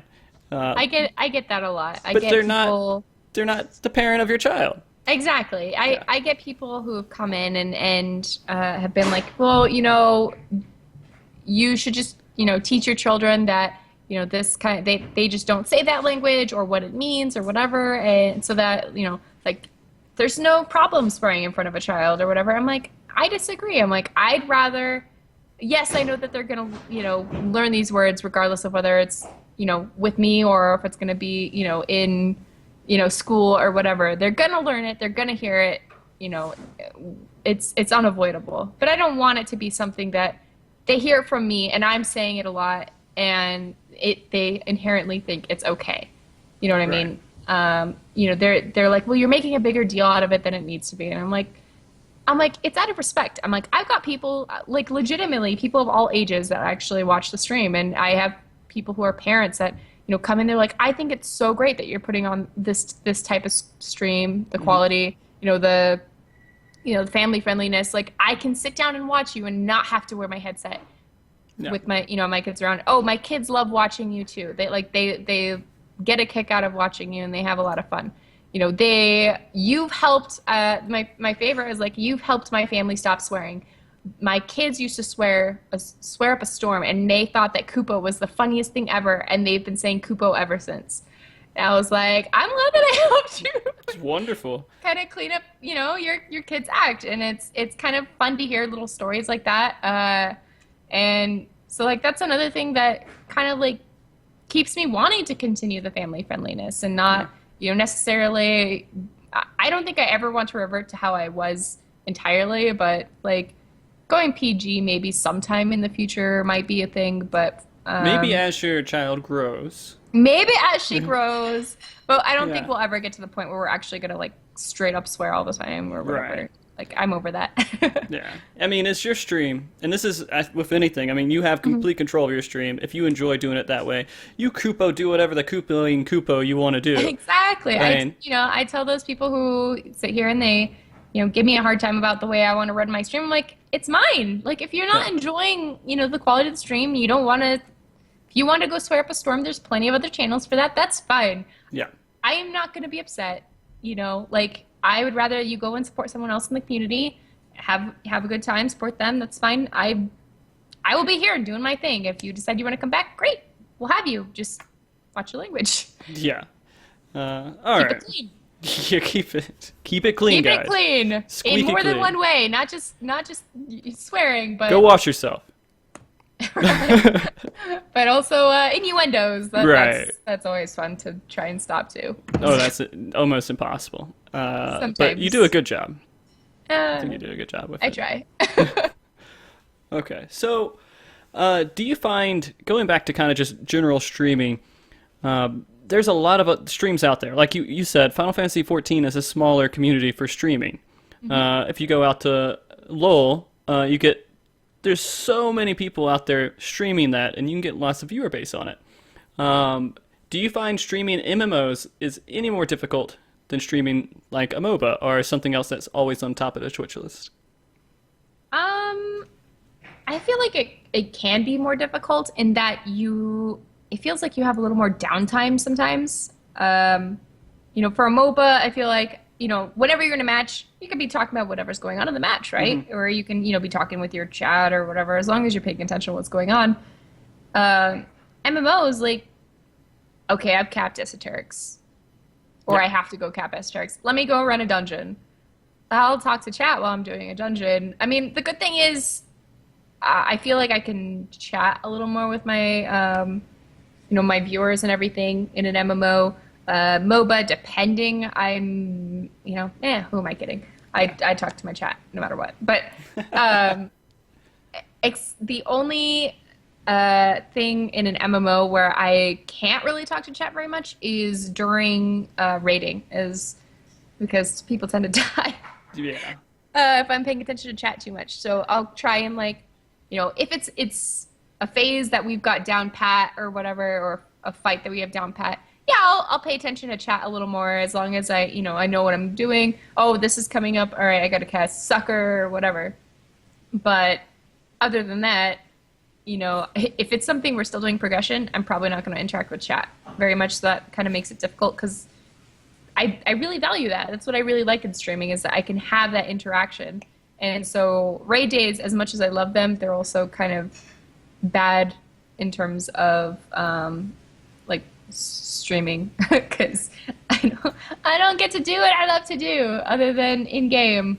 Yeah. I get to be quiet most of the time, or I'll be calling something out. But all right, so I kind of agree with you there too. I couldn't imagine streaming at like StarCraft and thinking at any point that I would ever be able to talk to chat, or any kind of game like that. I feel like if with any kind of MMO, you have lots of room to talk to people, but in progression, I have to completely ignore people because I owe that to the people I'm in the static with. Right. They're with me too. They want to clear stuff just as much as I do. So I have to kind of talk to them, but once I get into stuff where I know like T9 by like the back of my hand, I could go in there and talk to chat the entire time and not mess up once. But I'm with you there. I feel like people who play MMOs like to be more social. yeah. And so having that downtime is actually kind of a good thing for the people who are interested in it. I always just feel bad doing like crafting or gathering. I'm like, Yeah. oh, I'm fishing. I'm talking to chat now. Like, how you guys doing? Yeah. Cast. Yeah. Well, it is what it is. Sometimes you have those slower nights where it's all about the conversation. Sometimes you have the nights where you're like, oh, this guy's a horrible tank, and this is why. Tell you what, though, that's when you'll find out who's actually there for you. Yeah, that's true. That is true. And not for the game, unless they're asking questions about the game. So, but those, that's good to help kind of fill with the conversation too, because you get a lot of, especially now we have a lot of like new people coming in, asking about, oh, is this a good game, and how much is the subscription? Your standard questions. What's Recruit a Friend? How do I get one? When do I get the rewards? Et cetera, et cetera. Yeah. All right, so I want to go into another topic that is, some people take it a little bit more sensitively than others, and it's just something that's always on my mind because it's a big part of streaming. What are your thoughts just basically in the relation of donations with streaming on Twitch and how that whole atmosphere kind of works? I obviously accept donations. Mm-hmm. Being a stay-at-home mom, streaming is my, basically my main income to be able to help support the family. Matt is obviously working, or was. Long story there. Okay, no, that's fine. But the people that kind of get upset about, people accepting donations and everything, like, I'm not sitting here begging for money. And a lot, like, that's kind of like a misconception that a lot of people have, or they just assume is like, oh, you take donations, oh, you put, like I have a scroll up top of, who's donated the most, or who's, my recent donations. Like, that's not there to sit there and be like, you guys should donate to me, or I have a goal right now. Like, once I reach so much money, I will do a 12-hour stream. Like, those aren't there for you guys to be like, you have to donate, please give me money. It's there to kind of, as like kind of a thank you and kind of acknowledgement of the people who have given and supported. I mean, it's being a streamer is kind of like I'm an entertainer. Like that's that's what you do. I kind of relate that to almost the person you see on the street playing like a guitar almost or doing And it's so funny that you say that because I was actually on Snack Attack, like Mel's podcast this past week. And we actually talked about that. We were actually talking about chargebacks, but that's a whole different thing. But I actually equated it to, it's kind of like if I were on the street and I had a cup and I'm sitting here playing the guitar and I have, or not a cup, but like, my guitar case or something sitting, it's like, you enjoy the show, you will leave a tip if you want to. If you don't want to, that's fine. You just sit here and enjoy the music. Right. It's streaming is much the same. I'm sitting here, I'm not only playing the game that I enjoy, but I'm also interacting with viewers. And if you feel like you want to support me and give me a tip, great. That's what the button's there for. Yeah. If you don't want to, that's fine. I'm just happy when you show up. That's all that I care about. Show up, hang out, have a good time, converse a little if you want to, lurk if you want to, because I do it in like everybody's stream. I say hi and then I just retreat into the background and just play the game and have you in the background. Right. So my thoughts on donations are just that people need to stop giving people a hard time for accepting them. Well, I mean, there's also like a lot of different, and kind of how I've been viewing it for a little while is that you have the different types of donations. You have the person on the side of the street that says, please help me, I need to find a home, I have nothing. You don't know anything about this guy. He could be just saying, I don't, my kids are in the hospital, I need money for that. And how can you even get close to proving that stuff? There are ways to make it into a con artist thing. Then you have the person who's out there and they have this big instrument on their back with like drums, and they have what do you call them? Just 5 or different instruments they're playing and kind of like going the around the all-in-one band. Yeah, the all-in-one band. And you're like, man, this is actually entertaining. I'm glad this person does what he does. And for if you go to like England and you go into the Tube, which is like the subway, they have dedicated spots for people who do stuff like that. Right. Because that's some of the only way that artists can make any kind of money.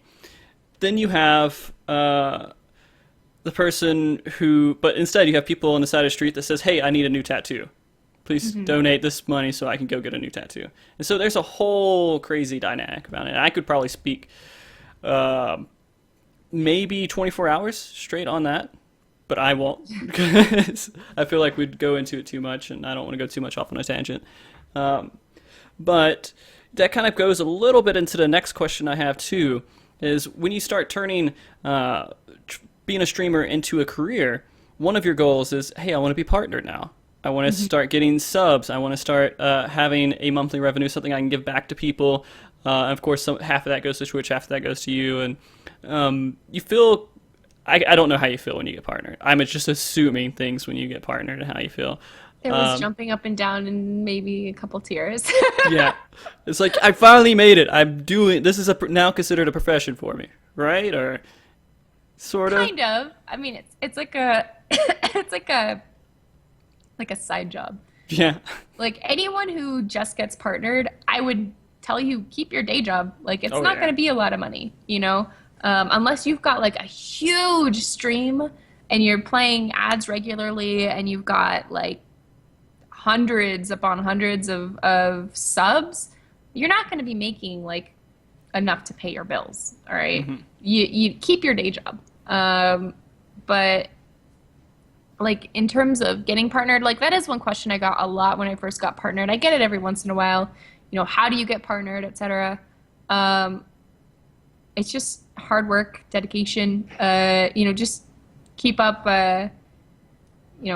positive attitude and enjoy what you're doing. I mean, first things first, you got to enjoy the game you're playing and the stream and everything like that. Like if you're not enjoying streaming, you're doing it just to make money.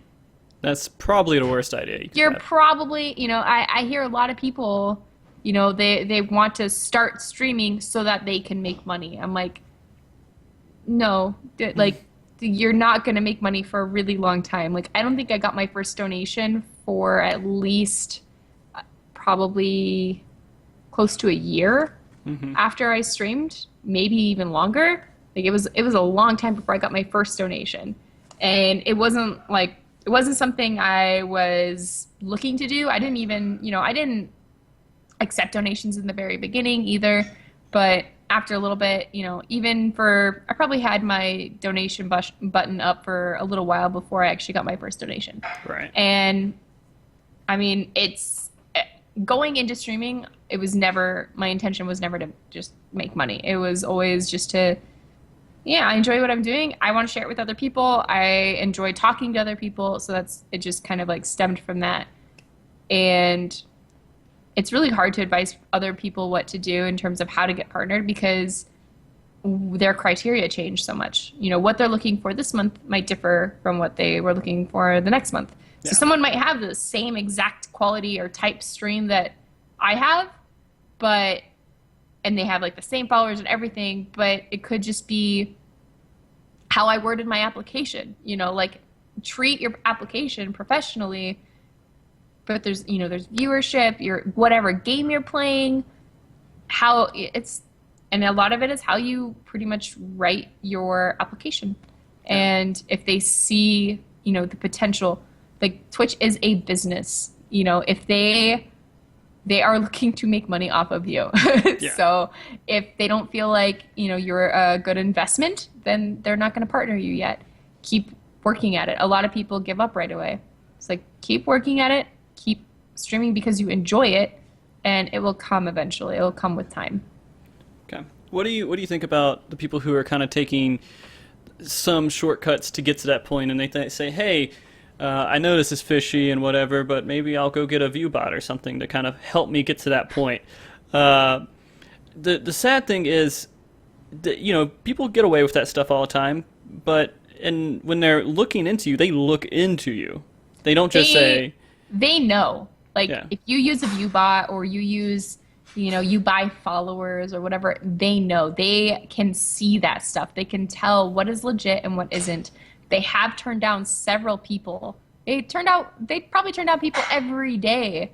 Oh, I've had, I meet the criteria. I've got this amount of followers. I get 500 some people watching my stream every day, whatever. They go and look into you, and if most of your viewers are actually bots, they know. Yeah, you're not going to get... They will sit there and they'll reject you every single time. Yeah. And you can respond to them, be like, why was I turned down? Oh, well, we noticed that your stuff was artificially inflated. Sorry, we're looking into ways to get around that. No, baby, I am in the middle of talking. He wants to feed me some food right now. Aw. What did you make? I made a garlic breaded chicken with tomato, onions, and bell pepper. It's delicious. I believe you. I'm sorry. I will eat dinner when we're done. How upset does he look? He's giving me the evil eye. Okay. I don't want to sit here and like chew on cam. I don't know. No. I believe you. I love you. Okay, go back in the kitchen. I didn't mean it that way. I love you. I'm sure he gave you another look after that. He kind of was like, I'm going back into the kitchen now. Yeah.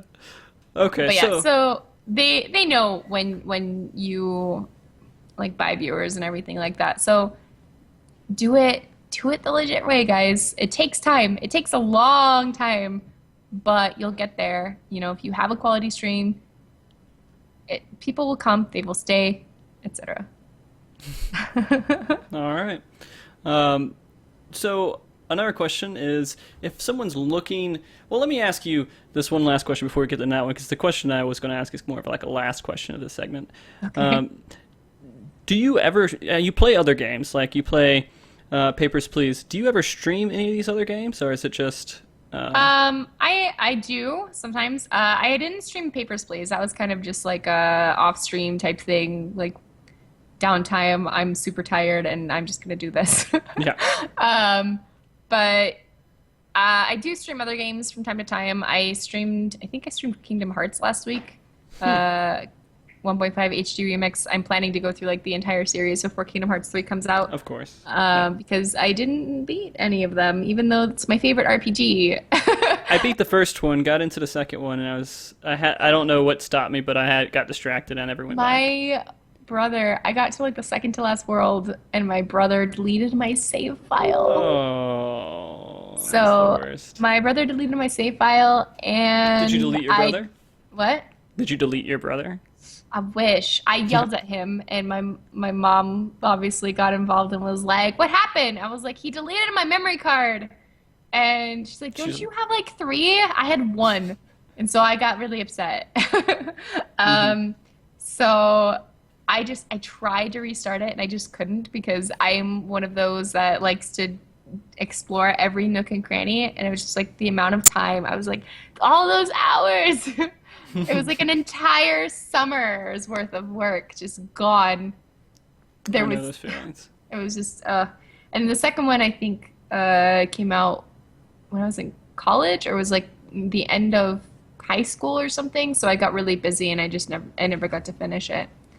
But the other ones I played here and there, but I didn't like completely beat any of them. So I want to do them all, and so I'm not playing them on like any ridiculous setting. I'm like normal. I'm doing this for Right. storyline, okay? Don't judge me. No judging. But yeah, so I do play other games from time to time. It's just I play a lot of Final Fantasy, so that's what I stream. I need to go back and play like Ori and the Blind Forest because I haven't finished that. I just left it on a really bad part where it's basically I gotta get in and remember exactly how to play, otherwise I'm dead. So Yeah. it's bad there. And then Kingdom Hearts I'm playing. I play Sims every once in a while. I played a couple months ago, I think right before Heavensward launch, I played Portal 2 with Mystic. Oh, yeah. So, and Did that work out? It was funny. We did Okay. we had both played it before, but it had been like obviously several years.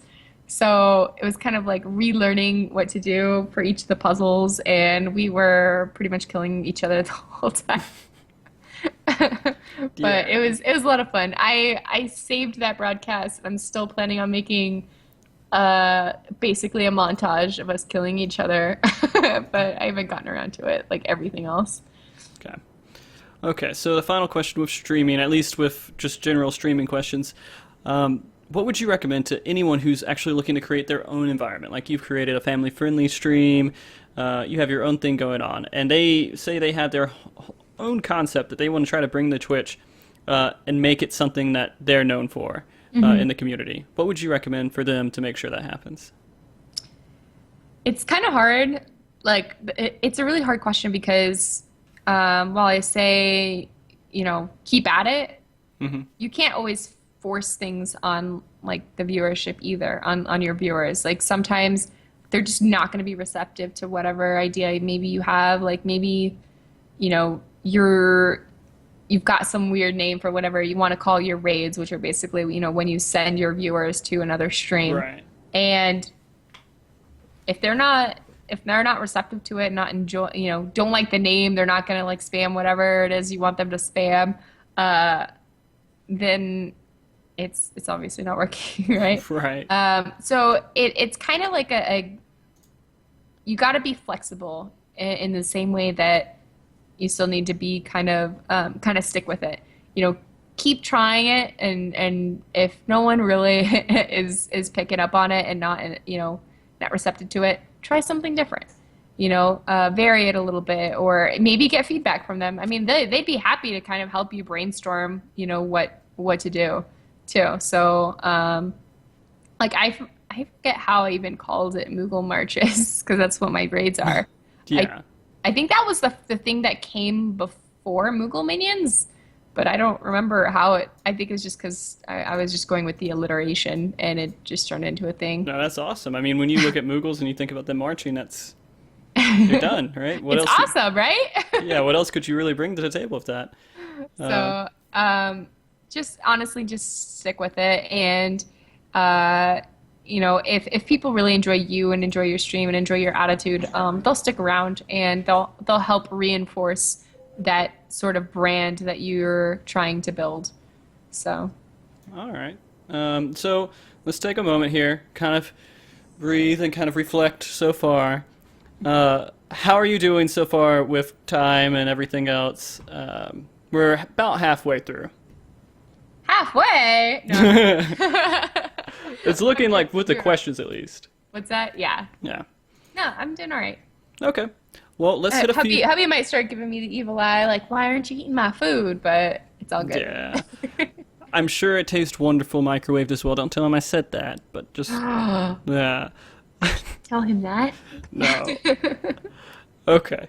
So, Das Rambo had a question in regards to swearing in your stream. So if someone else brings, he basically said, if someone swears in another language, do you count that? Or how do you even pick that up? It's hard because the only way I can really, like, I will either Google whatever you said in another language, translate it, or, Better Touch TV or some of those will sometimes, if you double click, it'll translate it for you. Or used to. I don't know if it does anymore because I'm not using Better Twitch TV right now. But I do count that, and in fact, in my rules, I do list that I prefer that everybody writes in English, just because I don't really know any other languages. I do know a little bit of Spanish, but I don't really not enough to sit here and have a conversation.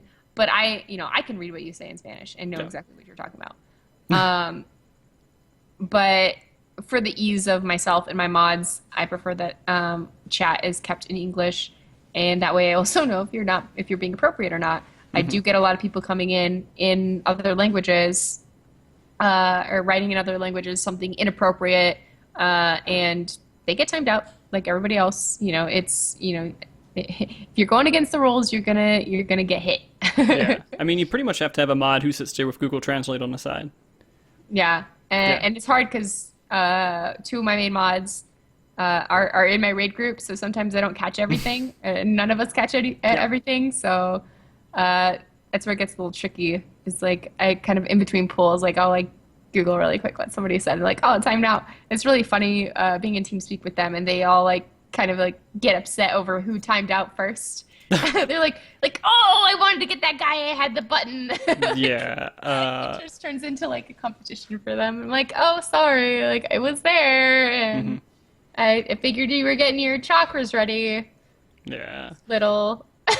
I have that problem too, where I actually raid with a lot of my active mods. But it is what it is. I trust them because I trust them with my game life. So.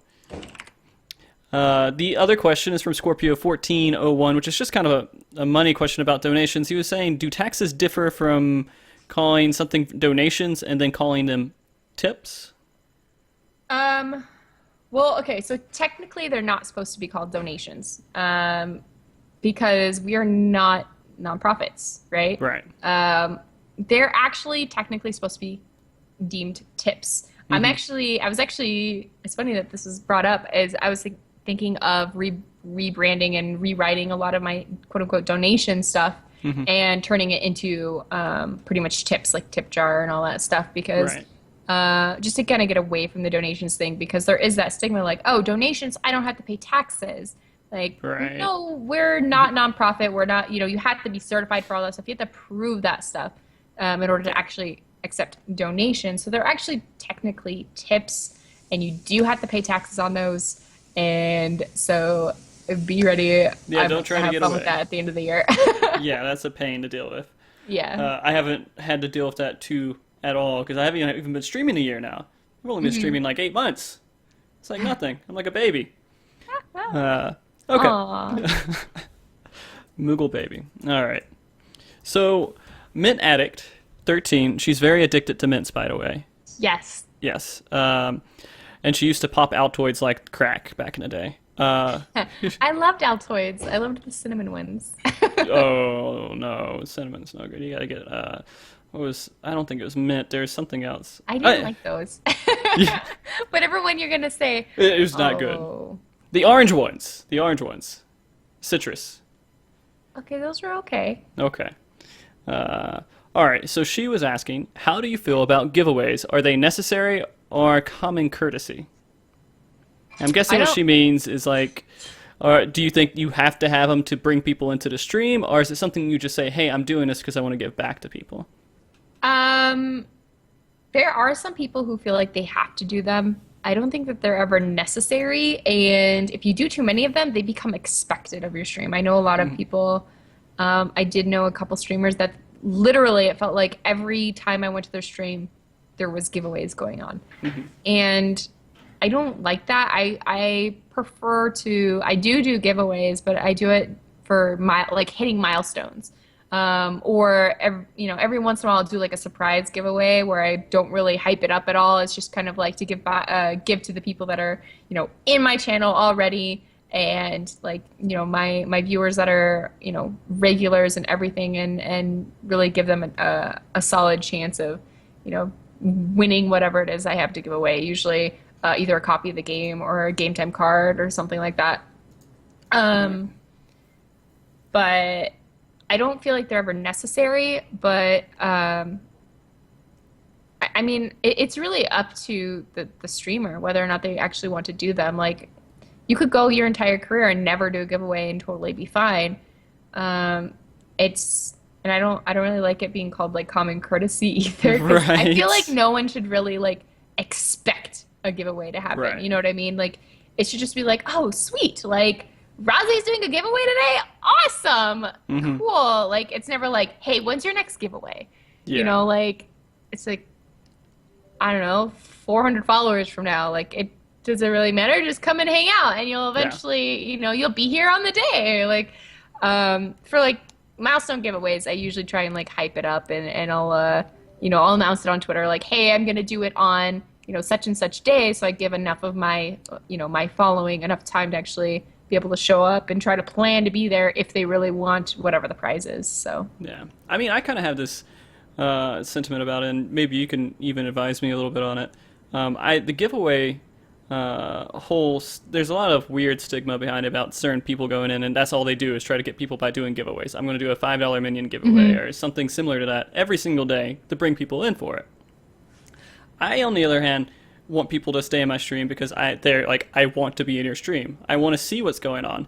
And to me, that's awesome. I feel really great. But then I'm in this moment where I want to give something back to them. I want to give them something, but I know if I do an announcement of a giveaway, then I'm bringing in lots of people who don't care about the stream at all. And so it's going to go. It could go to someone that doesn't care at all. They just want to get a minion out of me real quick. Which I don't really care that much, but I want it to go towards people that are making me feel great by coming to the stream all the time. And then, if I do that, I kind of exclude these people I want to give gifts to because it just keeps going and going. I've actually... There's lots of other ways to do it. I know you can do it where people are in the chat all the time and it records how often they're in the chat and how much they talk and all that other stuff.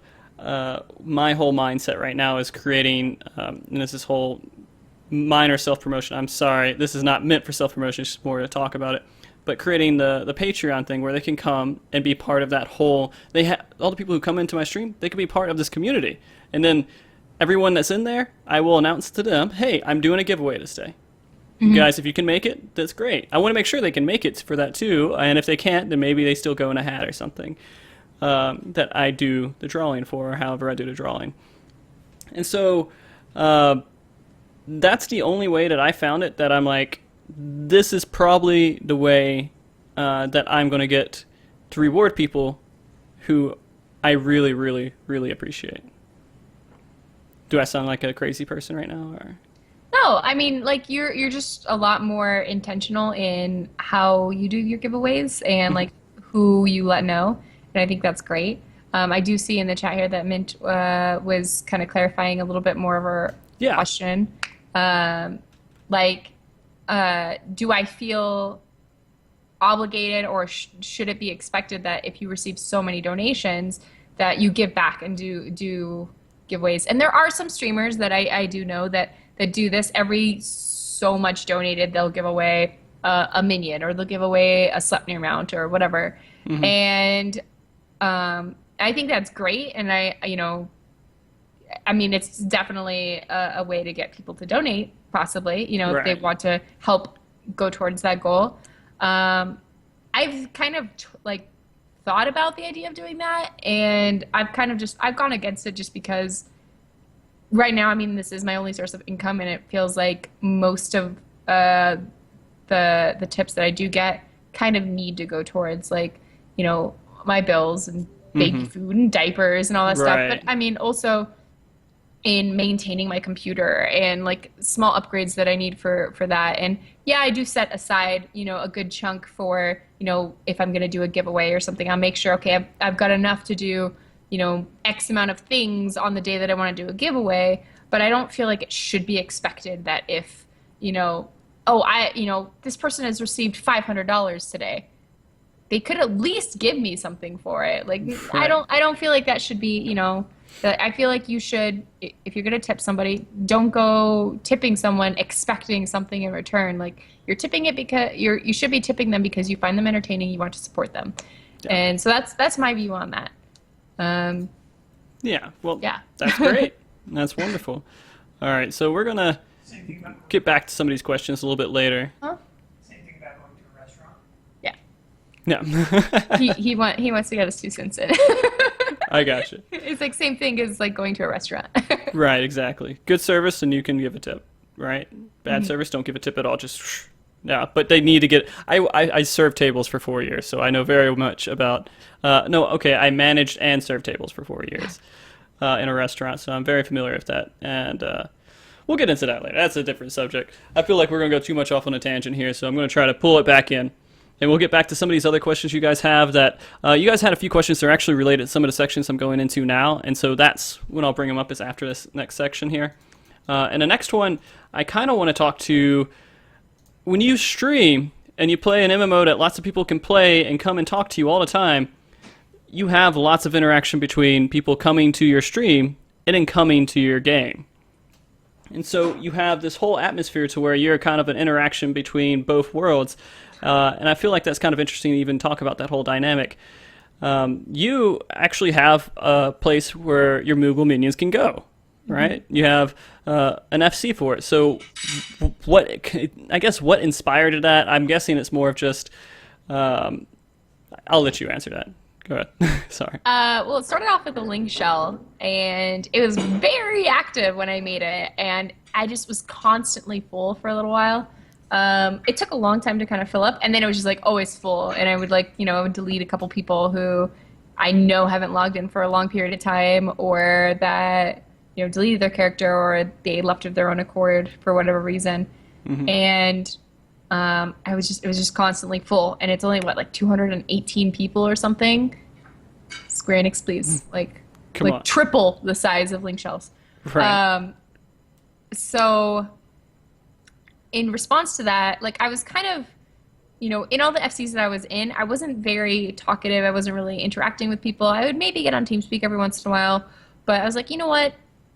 People have been asking me if I was going to make my own FC. I did make one in the very, at launch, but it wasn't like a social FC. It was meant to be kind of like a mid-core / casual type FC, and it just there was no clear direction, and so it kind of fell apart due to drama and all sorts of things. Oh, it's and so shelved that, and I was trying to avoid creating another FC for a really long time.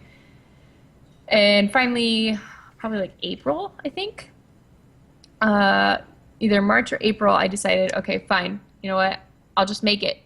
I'm tired of the link shell being full, and people, they get on the server, or, they find out I'm on the same server, and they want to be part of it, and I'm I'm sorry, it's full. So I decided finally to just create the Moogle Minions FC. We are Kupo, K''P''O!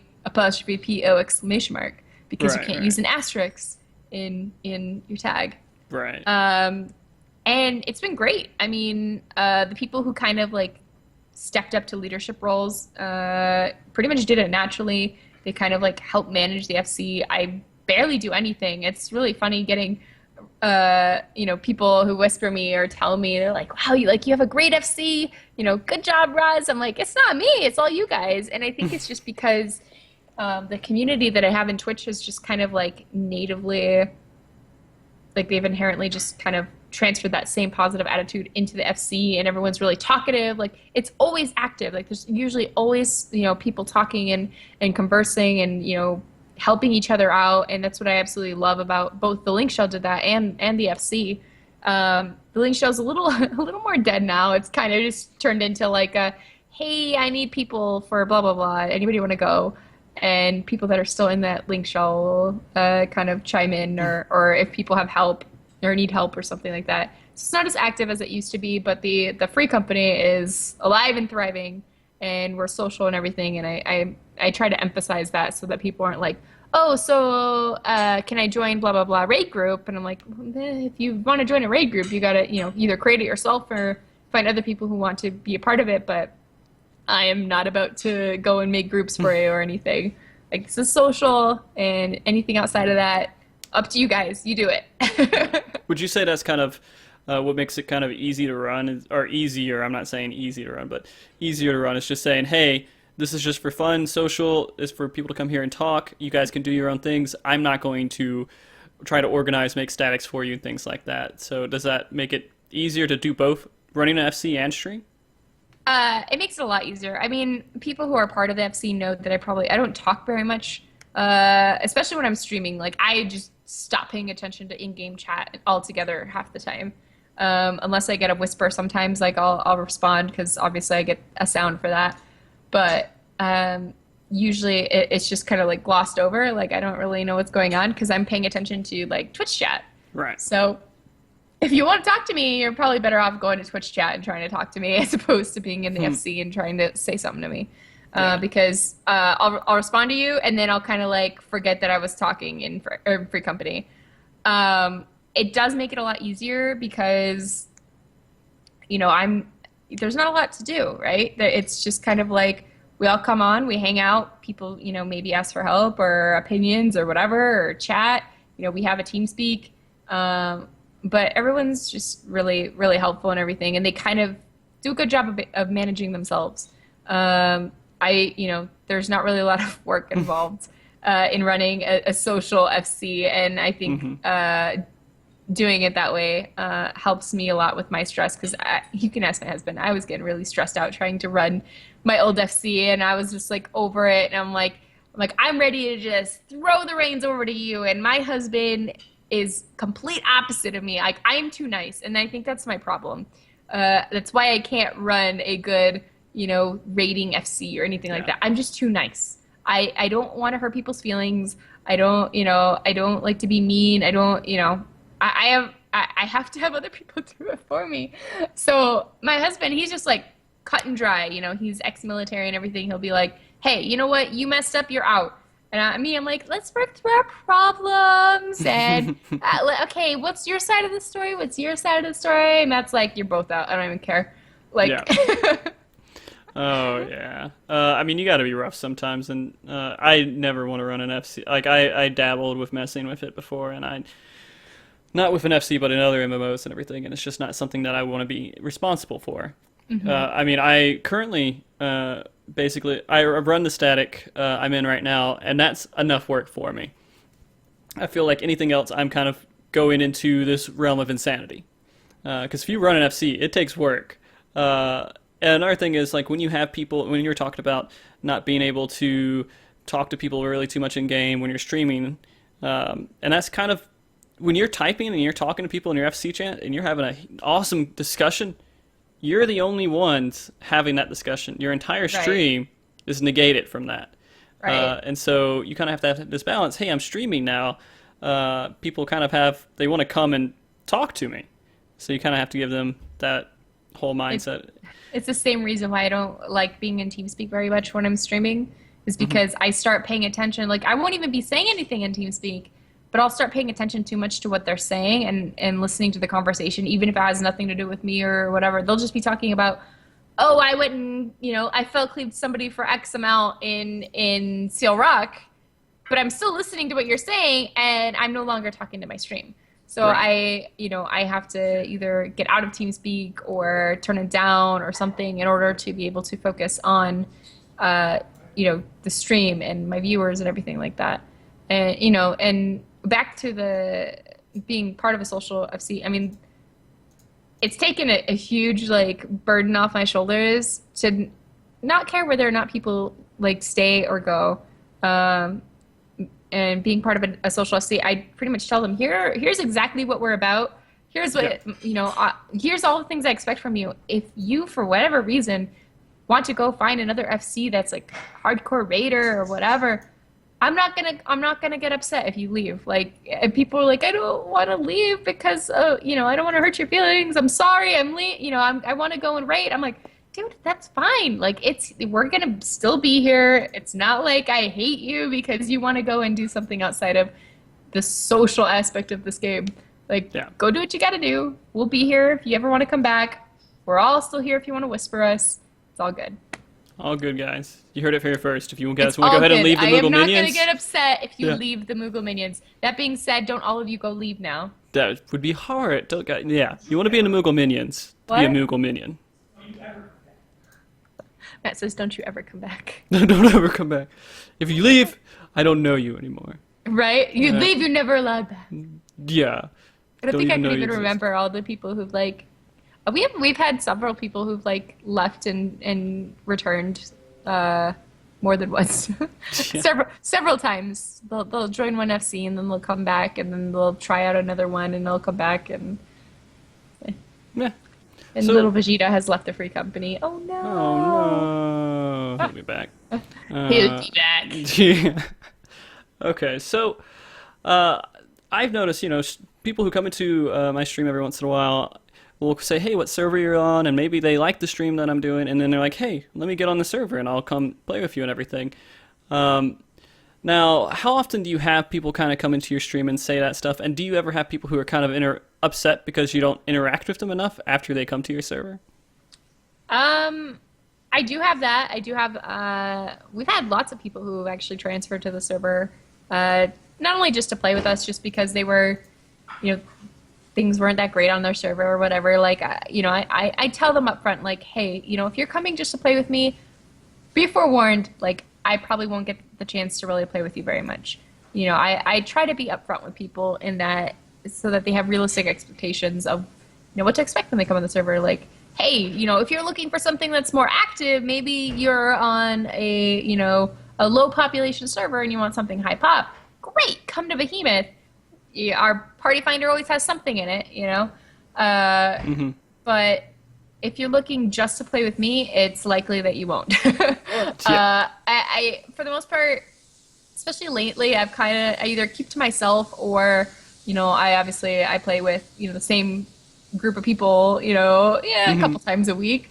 I'm usually doing my static or something, or I'm, I don't know, trying to cap esoterics and usually use the same few people trying to do it all at the same time so that we're all like capped for the next week. And so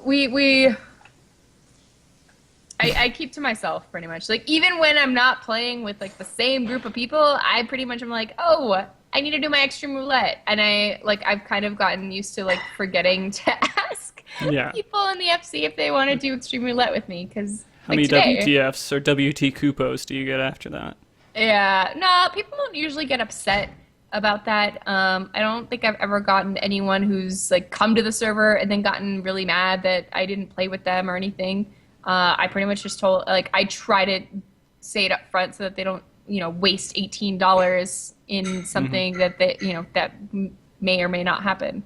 Yeah. I did do a lot more stuff with the community before Heavensward, and I'll probably get back to doing that kind of stuff, in the future, but currently, it's pretty much just like go, get all my stuff done, get my esoterics, do static, Alexander, and cap red scripts, like gather like crazy or whatever. Yeah. Okay, so going off that a little bit too, I kind of want to know what your best and worst interactions that have transferred from stream to game is, and you may not have any. But do you have any stories that you could share? I have one, I think, maybe, that was a bad interaction that kind of transferred. And it was in my old FC, and it was a misunderstanding. There was some drama that happened in the FC, and So I was typing a lot, and my viewers were kind of just chilling there. So I kind of filled them in a little bit of what was happening. And I didn't drop any names. I didn't say anything. I just said, hey, there's some drama. And maybe just a couple of words here or there about what it was. But I didn't, there was nothing really that bad that was said. But it was all misinterpreted by the person that was involved. So they, obviously they left the FC.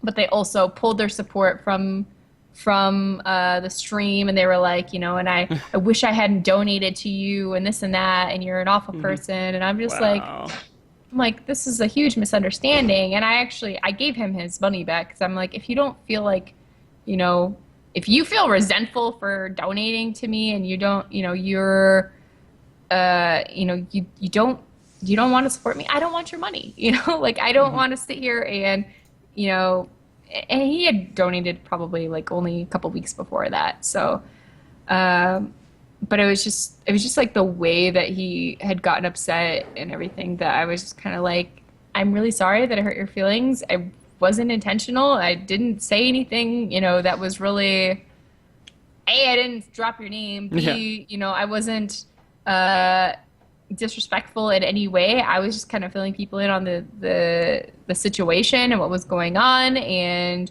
it was something that he claimed that I had said about him, and I couldn't remember what it was now, but it was just all a big, huge misinterpretation.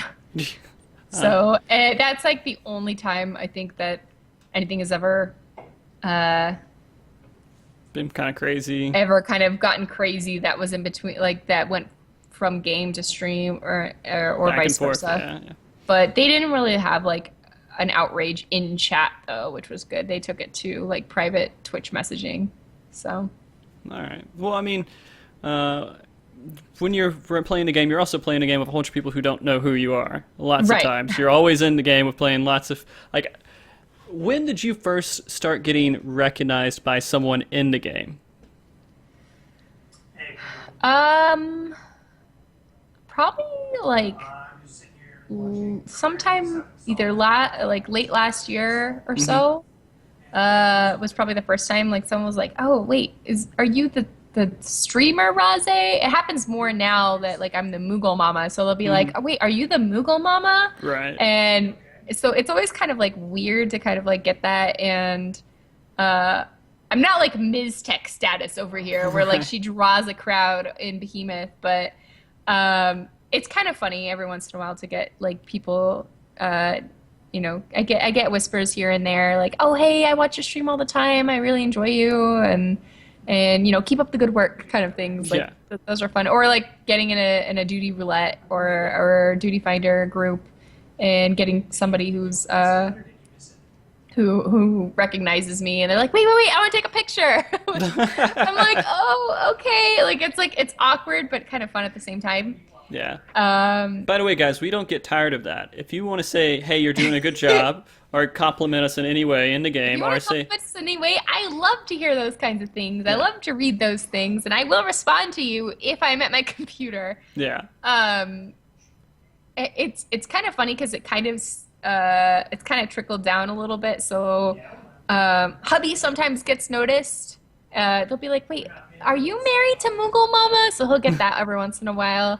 And then my tank, actually yesterday or the day before, one of my tanks in my static said that he got recognized. He's like, hey, you're the tank from Rahhzay's stream. And I was like, that's not awkward, because his girlfriend is also another Dream Team member, but she hasn't been streaming video games as of late. So right. Does he ever get called like the Moogle Daddy or anything like that? He does. He has his own nicknames. They call him like Moogle Papa, or they call him, I think some people call him like Mr. Moogle or something. Okay. I don't know. That's pretty cool.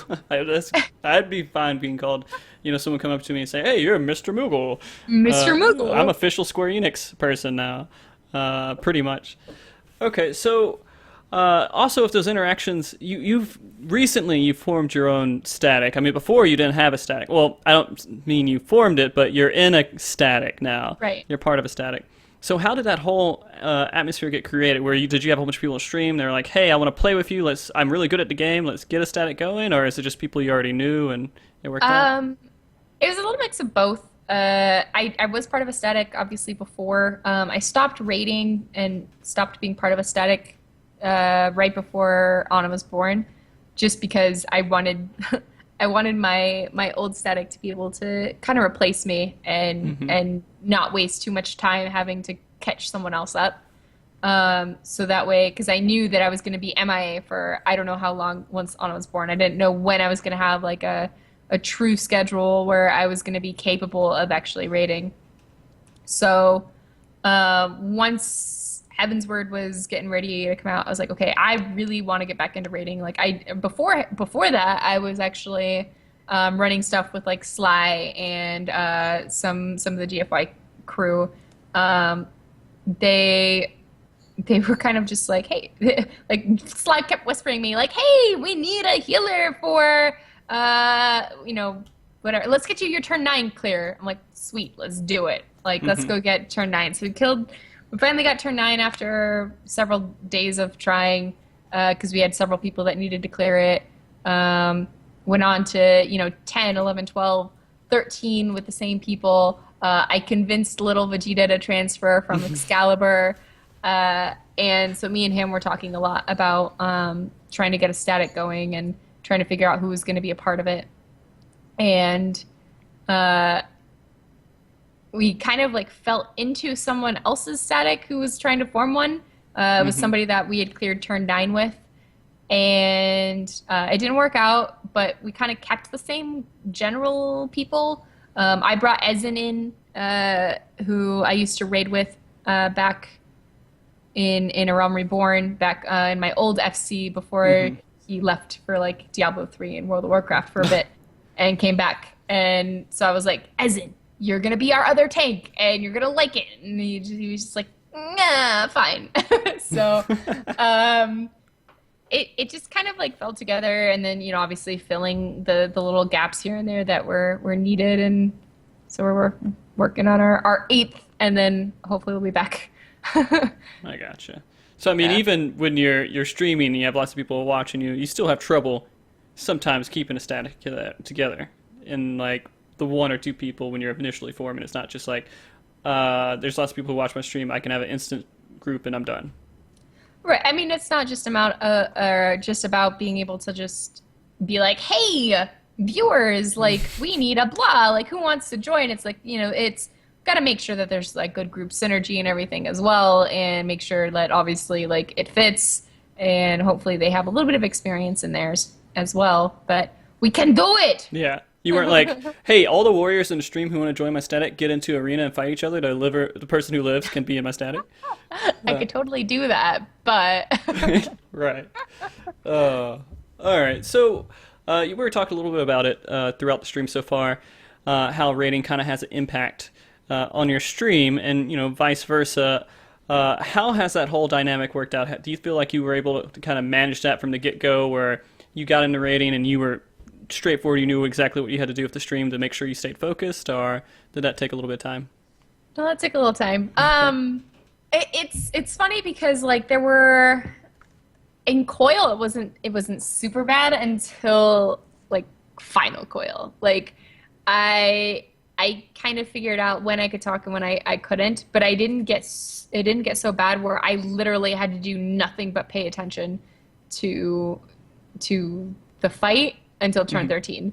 And like the group that I was with, and Little was there, they were basically like, close your chat. Do not have it up at all. Don't like, even people in my chat were like yelling at me like, don't look at chat. And they're like, it's kind of like their way of like trying to like get me to look at it without really like, while still yelling at me. Right. So it's like, don't look at chat, Rahhz, like pay attention to the fight. And I'm like, stop it. Did you tweet a lot while you were doing dungeons? Little Vegeta seems to think that maybe. Yes. Well, he says this because about a couple weeks ago, I forgot to tweet that I went live. So in the middle of a dungeon, as I was supposed to heal him, I decided to tweet that I was going live, and he died because of a bee, and it was my fault. It's okay. He'll be fine. He'll just come back. He always comes back. All right. So, one of the last questions I kind of have in this segment is, do you think streaming has made the quality of life in-game better or worse? Like, For do you me, think... Go ahead. For me, I feel like it's made it a lot better. Just, I mean, it was already really good. I mean, the community in general is really good in Final Fantasy, but with going family friendly and everything, I feel like that same community that I've built in stream has transferred into game like really well and easily, and it's made for a lot more like just like a lot better experience. And I see a lot less negativity than I used to in the beginning and everything. So it's definitely, I feel like, made the quality of life a lot better. Plus, on those like more mundane tasks, I have something to kind of distract me, and my dog really wants to go outside right now. Oh. Okay. Do you need to go let him out? Yeah, one sec. Okay, that's fine. I'm listening. Okay, I'll sit here and I'll talk mindless stuff for a little bit.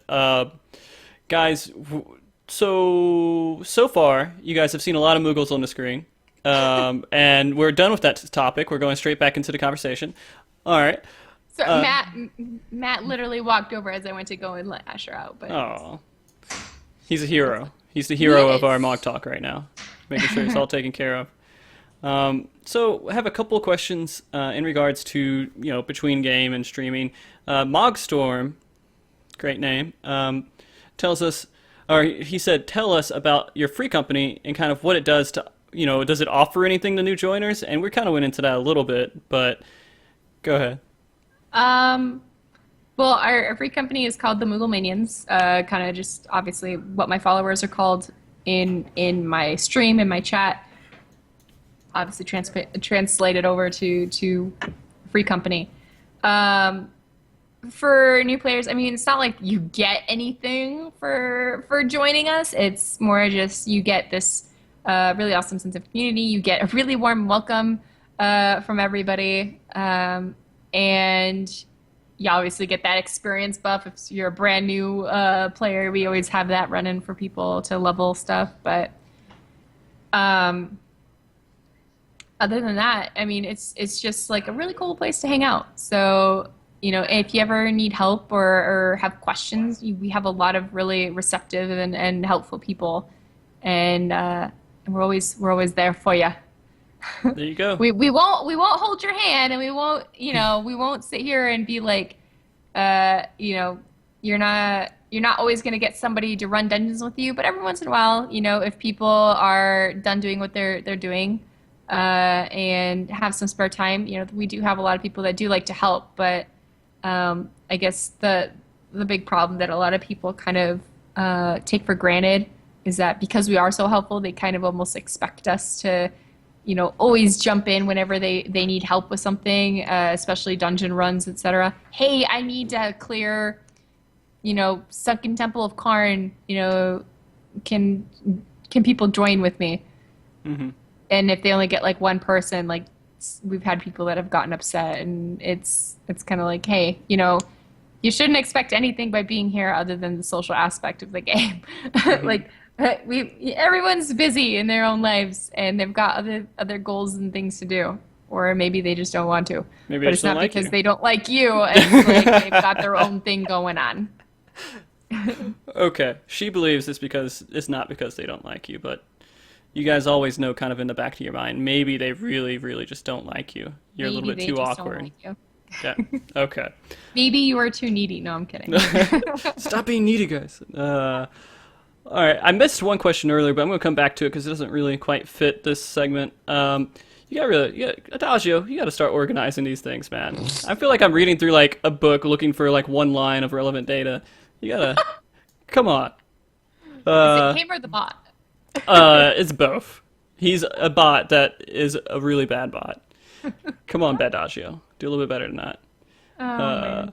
But one of the other questions for this segment is. This is for me apparently. Misery Theories Is there room in my FC on? Yeah, you can join our FC.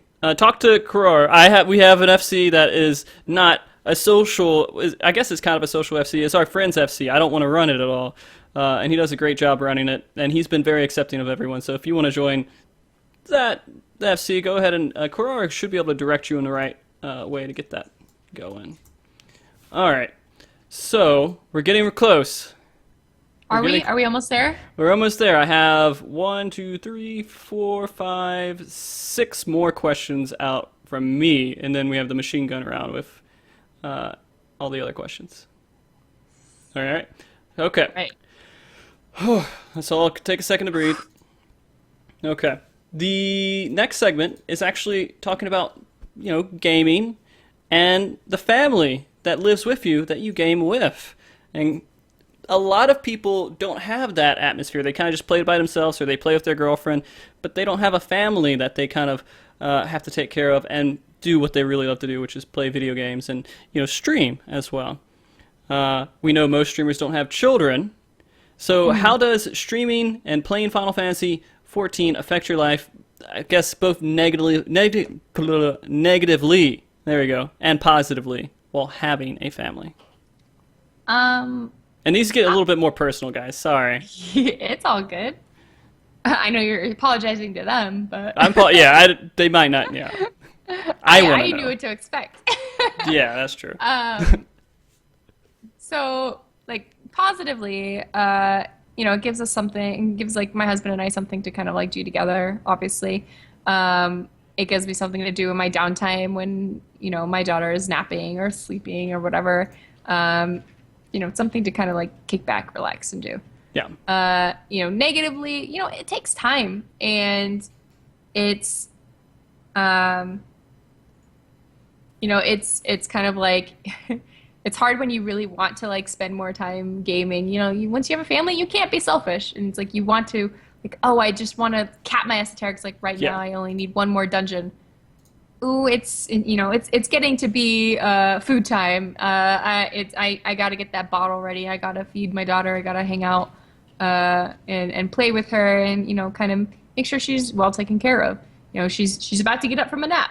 All right, let's do this. I gotta take a break from the game, and like streaming wise, it's challenging too because Matt would come home from work, and then I'd basically be like, look, you just spent like 8 hours at work. Here is the baby, and you get to go feed her, and you can go play video games and stuff in the living room, or you can, play them over here, but after you take care of the baby and, put her down for bedtime and everything. And it's kind of, it's hard because I have certain goals when I'm streaming, so it's kind of like they usually don't mesh up with whatever goes along with spending time with Matt.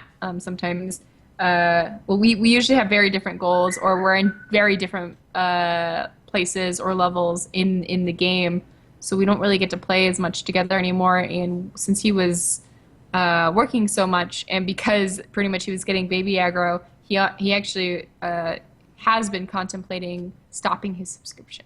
Oh. Because we don't really get to play, and so he's like, there's not really anything for me to do when I log in other than cap whatever currency or whatever. He's like not part of Static, he's not part of anything, so we don't really get to play a lot together, and so we kind of have to find other things to do, and so it gets challenging sometimes, and it's kind of like trying to find streaming in general and having a family, trying to find that balance where you're not, you're still spending enough time and hanging out together and doing what you got to do, and actually being able to kind of like relax and play and and focus on streaming. So it's like, that's what schedules are there for. Yeah. So it's the only way that I can kind of like, okay, from this time to this time I'm streaming, and then we can go and watch anime, or we can watch a movie or have dinner together or whatever. So what's the current anime you guys are watching? I forget. We were watching Infinite Stratos, I think was the last one. I haven't heard of that yet. It's pretty neat, kind of. It's not necessarily family friendly. Yeah. Half the ones that we watch aren't, and that's more for him. Yeah, well, I mean, I have this thing where I start up an anime, and if I can tell automatically that the scene they have is just to attract teenage boys and has nothing to do with the story, I usually just get turned off, and I'm like, I'm not watching this anymore. Yeah, there are several that like I just refuse to watch because of that. I can tolerate some of it where it's more fan service or whatever. I can tolerate some, but if it just gets absolutely ridiculous, I'm just like, yeah, this one's probably not for me. Let's find something else to watch. Let's go and finish Log Horizon, shall we? Yeah. All right. Well, I actually had a question about if your husband plays with you, but obviously he does. And Sorry. it seems like he's not able to play with you as much, so I can even ask that question. We kind of feel very confident about how much your husband plays. Matt. I'll just start saying Matt. That'll make it easier. Oh, you could say husband. Oh, Okay. Mr. Moogle. Mr. Moogle. Mr. Moogle. Okay. Moogle Papa. Moogle Papa. What does Moogle Papa think about the game and your Moogle minions? Did he have any kind of like, I'm really tired of all these people like spending all this time with my wife, or was he like, oh, this is great, it's fine, there's lots of people, it's fun?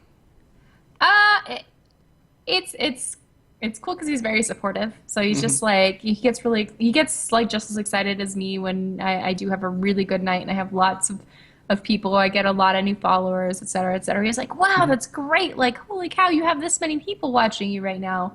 And there are other days where I've streamed so many days in a row, and maybe for one reason or another, maybe after I was done streaming, maybe I had still like kept playing instead of us going and watching a movie or something. That he'll get a little more on the upset side. I feel like maybe he'll feel like I put my viewers before him, which is not the case. But I can understand where it does feel that way because streaming does take a good chunk, and sometimes it's good to kind of like schedule in like a solid downtime. So I've gone back to making sure that Sundays are like complete off days, and I have at least one other night of the week where there's like absolutely no streaming going on, and preferably no gaming, but sometimes we'd still end up gaming on those days. But it's kind of with anybody who plays video games or streams or anything like that, like if it's something that you aren't necessarily always doing with your significant other, there's always that kind of like catch in trying to find the balance of how much is too much, etc. So All right. So to kind of go a little bit on a slightly different direction to the other person in your family, the other person that lives with you in your family, I should say, I guess. How and Moogle. when the little Moogle, the little Moogle. yeah. How do you plan to introduce her to video games? And do you have any thoughts on that at all? See, it's really hard because I don't want her to like grow up with like technology in her hands like 24/7. So like we try to think of like when we can introduce it to her and everything, and Matt is like waiting for the day that he can sit there and play like shooting games with her, and like he tells me of these funny little visions or things that he has, or he's like, yeah, I'll be down in a bush and she'll come up behind me like, I'll save you, daddy, and like shoot the other guy before he shoots me. And I'm like, that is so cute that you think that way. Call of Duty 7. What's that? Call of Duty 7. Oh, Way far in man. the future. But it'll happen. Gosh. It'll happen. It will happen. But I don't know. I mean, we'll probably introduce them kind of young, but we're definitely going to set boundaries. Yeah, definitely. Like only so much a day. Let's get some active. Like we were pretty active growing up. We did a good mix. We played a lot of video games, but we also went out and played. We played a lot of tag and played hide and seek, and we played on the playgrounds and stuff. Kids nowadays, it's like if they're on the playground, they've got a phone in their hands. Like, nope, not gonna happen. Our fuse, I'm probably gonna lose that battle, but I believe in you. Okay, so what advice would you give to someone who's trying to keep everything in balance? You know, family life, streaming, and playing Final Fantasy 14. What's the best way to make sure it just doesn't go haywire? Um, always have like if you've got a kid, always make sure that you've got like a plan in place for you to be able to have that downtime. So for instance, when I'm playing, I'll if I play, it'll be when she's napping, and I'll have usually the baby monitor up so I can see, how long, if she's getting up, all right, I'm done playing.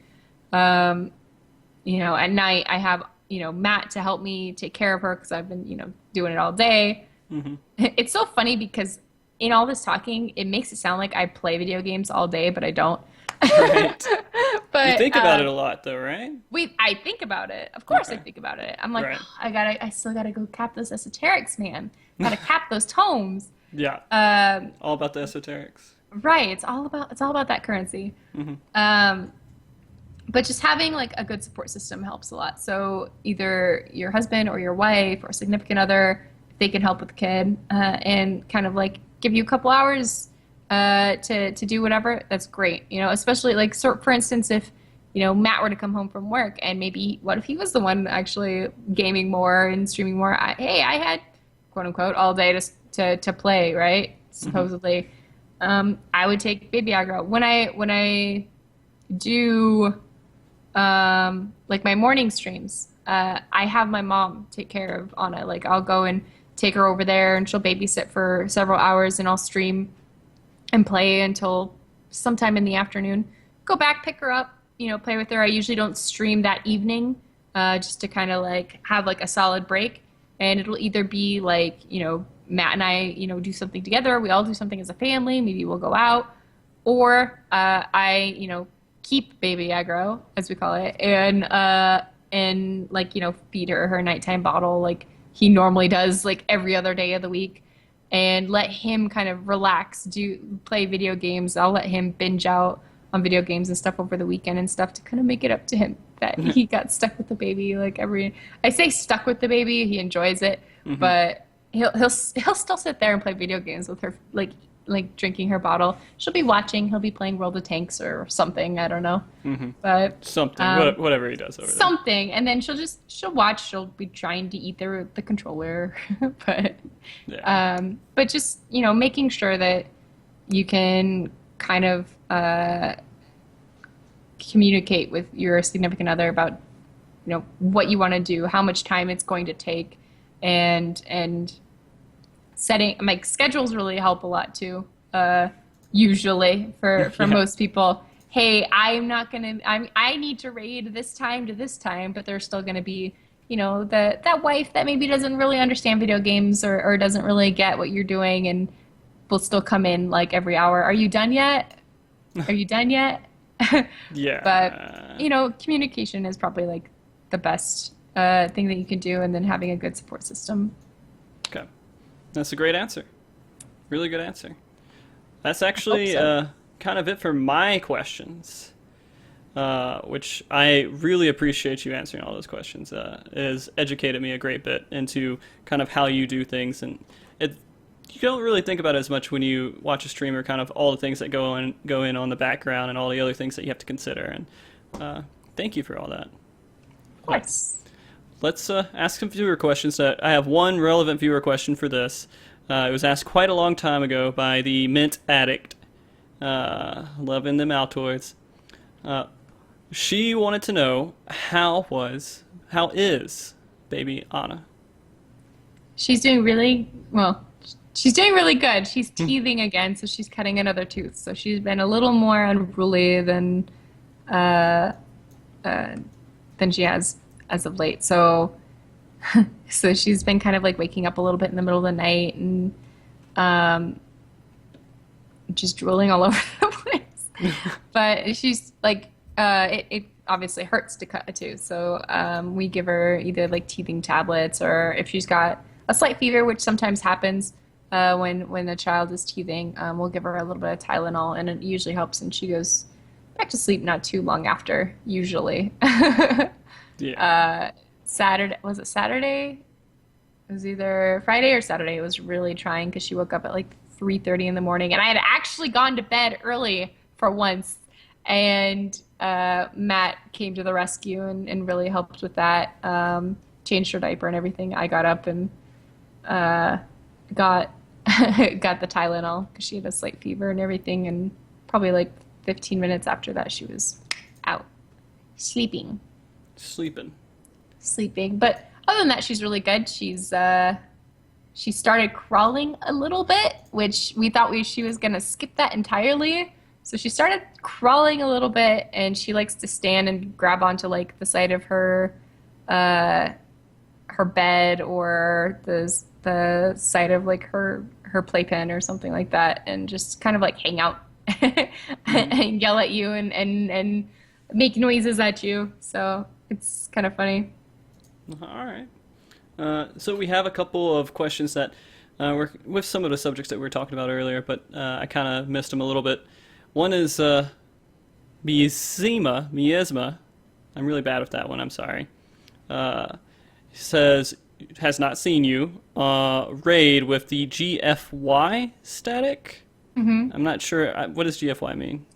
I don't know what it means, but it was an old group that I was kind of like hanging out with a bunch. It was the group of people I was raiding with Sly back in like right before Heaven's Word came out. When we were doing like Turn 13 stuff like that. Yeah, I don't know. Like it kind of. I guess we like created our own different statics. I wasn't actually natively a part of that group. I just kind of got brought into it. Mm-hmm. So it wasn't like Kupo you Sly. I'm tired of this. I can't believe that. No, it wasn't like that at all. Right. It just kind of like happened. Like I still see them, and it's they've I think sometimes they'll ask if I want to fill for something, but normally it's something I can't fill for because I've got my own static. So I'm like, I can't go to Savage. I'm sorry. I'm like, good luck. I can't get the clear before my own group. So, yeah. All right. Skiyuma wants to know how long it took you to build a consistent viewer base. Probably several months. It takes some people obviously noticeably longer. And some people even like shorter. Like it all depends on like your personality and all that stuff, and kind of like your branding. I mean, like Evil Squeegee, it felt like he had his thing set up overnight. He's got his own thing going on. Like it's all on your personality, and if people enjoy your stream, they'll keep coming back for more. And sometimes it just takes a little longer for like-minded people, I guess, to kind of congregate into your channel and come back. Having a schedule really helps, by the way. That way they know when to expect you to be online, so that they're not kind of like, guessing and missing you when you do finally get to go live. So, for me, it probably took, I don't know. I had to rebuild my viewership because I think I was at about 70 consistent viewers before I had Anna, and then I dropped back down to like 30 or 40 for a while, and had to build it back up. And so it probably took me another 3-4 months to kind of build my viewership back up to what it was before and beyond. Yeah. I mean, Mint also had a question kind of relevant to that, real quick, that popped up in chat, as to what counts as a consistent viewer base. Anything that's consistent is what I would say. What exactly would you say, Rahhzay? I mean, that's kind of a cop-out on my end, but... Yeah, I mean, it's a consistent viewer base is like you see the same people in your chat, over and over again. I don't say numbers for consistent viewer base just because, like, my consistent viewer base might be 60 people, whereas, it's just basically how many people show up to your stream every time you stream, at the very least. So that is your consistent viewer base. So mine might be, I have at least 50, 60 people maybe that show up almost every other stream. Whereas, let's say Mr. Happy will have like 400 people. Right. Like, it varies. So it's not about the number, but about the quality of people and the regulars that come back. So you'll see the same people coming in and the same people that show up and chat and same people that lurk too, rather. So Right. I've got, it's funny going into my bot and like kind of checking on people's hours because I have to update, who's VIP bronze and stuff every once in a while. And I'm like, wow, this person I don't think has talked once in my entire time that I've been streaming, but yet they've been watching my stream for 200 hours. So, I mean, they're a consistent, regular viewer. They just choose to be a lurker, and that's fine. All right. Very good answer, by the way. So, K1 SPL kind of had a couple of questions, and I'm going to kind of mutilate it a little bit and kind of turn it into one question. Basically, he was asking what your take was on the Astro class, and would you continue leveling it to 60? So basically, do you like Astro enough to continue playing it, or is it just something you would get to 60 to get to 60? I do enjoy it enough to actually get it to 60, and I do legitimately want to have it at 60 as kind of an alternative healer if we feel like it's necessary for my static.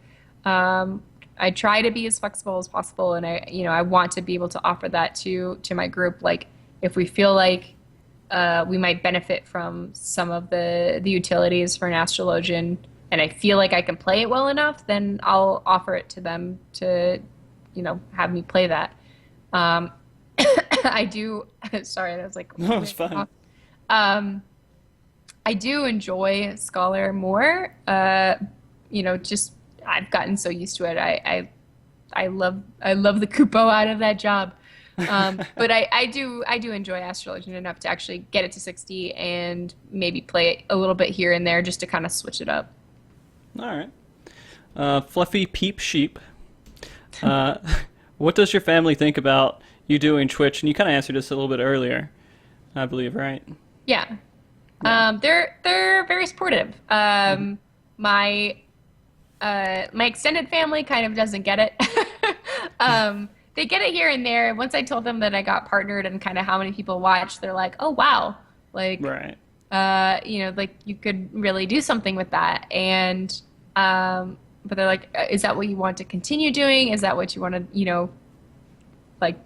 Then they start asking obviously more personal questions like, are you just not going to do graphic design anymore? I'm like, no, I'm still doing that. I'm doing that on the side. I'm doing this. And, they're both kind of like side jobs. Like my main thing is really being a stay-at-home mom. Mm-hmm. And Matt is very supportive. In fact, like I went on vacation for a few days and I came back and I was like, well, should I stream or do you just want to do something?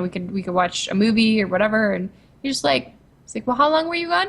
And we like counted up the days. It's like no, you just like go ahead and stream. Like it's like you haven't streamed in like 5 days. Like go ahead, it's fine. Like I will live.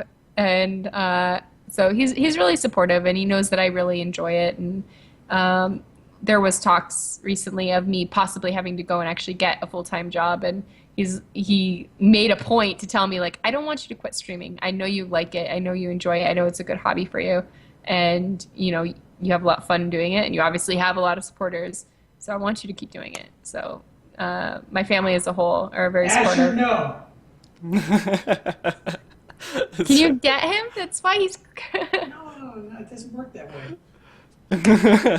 Well, that was really great on the very end of that statement, too.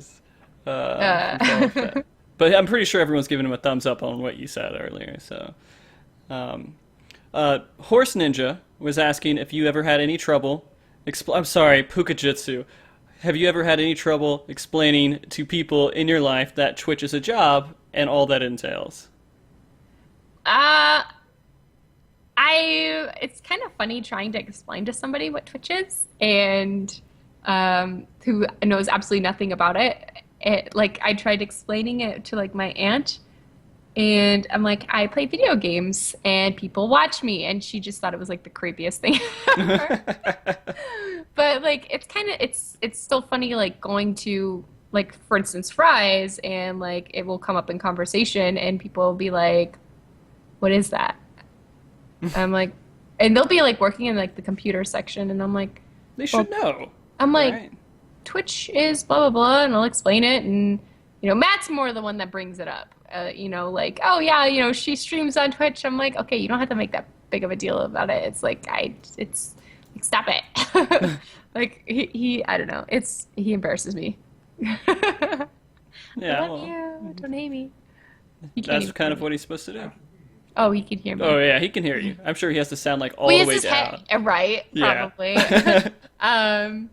But it's really interesting trying to explain Twitch to somebody that just doesn't know what it is, because it just like no matter how you explain it, it's just kind of like just this weird like awkward thing that you're like, oh yeah, so I play video games and I talk to people online, but they watch me and my camera is up, and yeah.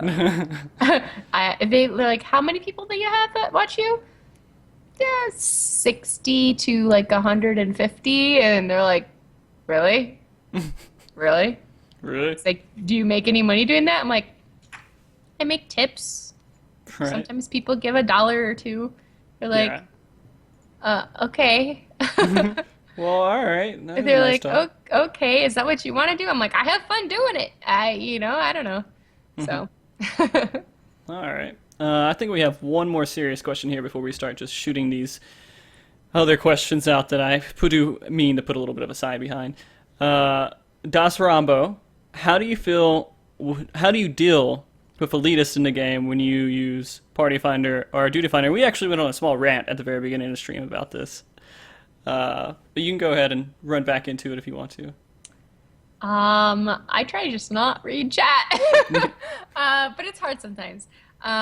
If someone's got like a super negative attitude and they're just completely harassing the poop out of somebody, I will do a vote kick, if I have the option to, just because you should not be able to continue doing stuff and act that way. But beyond that, I mean, I will, I'll try and stick up for someone if something's going on, or if they're right, I'll try and be like, hey man, like you need to work on your delivery, and try to offer like a little better worded help. Yeah. But most of the time I'm usually really quiet and I'm just yelling at the computer screen instead. You can tell they don't gain any social skills from playing MMOs. Right, exactly. Yeah. Some of the stuff transfers out into real life, but not for that guy. No. All right. So let's burn through some of these questions here. Are you ready? As ready as it's gonna be. Sorry. All right. And I'll get the ones that just make sense. Some of them don't even make sense to me at all, so I'm going to have to kind of skip them. I'm sorry if you guys had a really good context behind the question and it didn't get answered, or asked, actually. And if you guys didn't get your question asked, yell at Adagio real quick. Make him feel really bad for missing it, or, not making sense of that question when he put it here on the forum with me. So you guys can abuse him all you want to. Okay, so Savage, simple question. I got to have that delivery Moogle plush doll. Is it on Mog Station store? It should be on the Square Enix store, and there might be a wait list. It's normally waitlisted or sold out. Right. So, yeah. All right. Das Rambo, would you ever cosplay as a Moogle? Yes. Yes. Okay. I was actually thinking on that whole note of getting someone to design the in-game Moogle head so I can wear it to the next fan fest. Yeah. No, it would be wonderful. Oh, man. You Somebody just will wait. do it. You know somebody will do it. I'm doing it. Oh. It's done. I just have to Just find give the me right person. little ears with like a little thing with the palm and like some wings, and I'm like happy. Then you're just like a Makote. Or like the previous image I think that you had of the art that Clyde did. Right. It looks like I'm wearing like a little hoodie or like a hood. Let me see if I can get that one back up there. I Oh, that's the would- wrong one. Okay, hold on. I would love that. All right. There we go. I'll take a Moogle hoodie every day of the week. They need to make those. I don't know why they. I mean, I man, guess they I would make them, be- right? I'd be like the happiest person ever. I'm sure someone's made them. Yeah. I Just gotta think get on someone Etsy made or like a something. onesie, Moogle onesie. Also, if anybody can make a onesie like that, I would be like super happy. Yeah, it will happen, and you guys will see it. Please. All right, and Hydra, I appreciate the question. I'm probably going to skip it though. Sorry if you hate me for that. Little Vegeta, question for Roz: how do you stop double tapping cleric stance? Oh. You troll. You yell at yourself a lot and then try not to do it. No, for real though, I kind of just figured out recently that I can kind of tap it once while I'm casting something and it'll go off as soon as my skull casts. Yeah. Because my problem was I was trying to get out of cleric stance and then and then cast a heal, and I would taking it off is instant. So if you like hit it twice, you put it right back on, and you're stuck in cleric stance for another 5 seconds. Yeah. So I've gotten better about realizing when I can get it off and not mess anything up. Yeah. I've done that a few times myself. I've done that with Deliverance, which sucks. Because you turn it, you go from Deliverance to Defiance. And actually, it's Defiance. And so you go to it, and you're like, did it work? And you hit Defiance again, and you just turn everything off, and it's a disaster. Okay, so Roz, are you getting the new carbuncles? Buddy, what's his name asked. Yes, I am. Both of them. Of course. It's Matt's birthday gift to me. And by that, I mean I convinced him to make it a birthday gift for me. There you go. You just have to tell him to do it. Oh, I already did. I asked him like one of the days that we heard about it and that it went on pre-order. I was like, so can I have it? And he was just like, I don't know, I'll think about it. I was like, but my birthday's coming up, and that could just be all that you get me for my birthday is those and the soundtrack. And I will be super happy. And he was just like, how much is it? Price isn't the object there. Okay. No, he just wanted to make sure it wasn't like super expensive. Well, yeah. Okay, so fur piece. So Frosty Rahhzay, what's your favorite colors? Go ahead, Rahhzay. Right now it's purple. Purple. Right now, you change it a lot. Sometimes. I think previously it was like green. Used to be green, now it's changed to purple. All right. I like white and blue. I like keep it cool. Stay frosty, guys. All right. I see what you did there. Yeah. Kooky Persona, what's your favorite Moogle to save? I don't have one. No. All of them? Could that All be of my them? answer? Yeah, that definitely could be your answer if you'd like. Okay. We have a couple of serious questions that just popped out of nowhere. Over the last 5 minutes, a whole bunch of them popped up. All right, I'm going to only pick one of these. And Rahhzay's picking it, but she's picking it blind. Pick a number between 1 and 5, Rahhzay. 4. 4. Okay. Fluffy Peep Sheep. What made you stream on Twitch? Have you always liked playing video? Okay. We answered that in stream. I'm going to make you watch the rest of this stream to get that answer. Because I feel like that's unjustified for the other people who might want to get something else. Fluffy. It is answered. I promise it. I promise it's answered. All right, let's do it again. 2. 2. We already... Fluffy Peep Sheep. That's another question we've already answered. We know what Final Fantasy got. Okay, 3. Okay, Zero Signal. Do you feel there are similarities with being a streamer and other celebrities? Do you even feel that internet celebrity is a thing? I feel like e-celebrity or internet celebrity can be a thing. I don't feel like I'm there or even remotely close to being there. But like anything, you've got fans for sports, you've got fans for actors, actresses, anything in the entertainment, realm. I feel like, streaming can be in that same realm. They're going to have their fans. They're going to have people that are going to come up and want, I autographs or whatever. I don't think that I'm even remotely there yet. No, I'm sure they will. I'm sure they will. Next Fan Fest, I'll come up and get your autograph. Oh yeah. All right, but you have to get mine too. Oh, okay. Okay. I'll make sure and be like, hey, I'm gonna save this for when you get super big, and I'll sell it. When I'm already super big, Johnny Carson. All right. Right. I'm sorry, I forgot. I appreciate the humoring.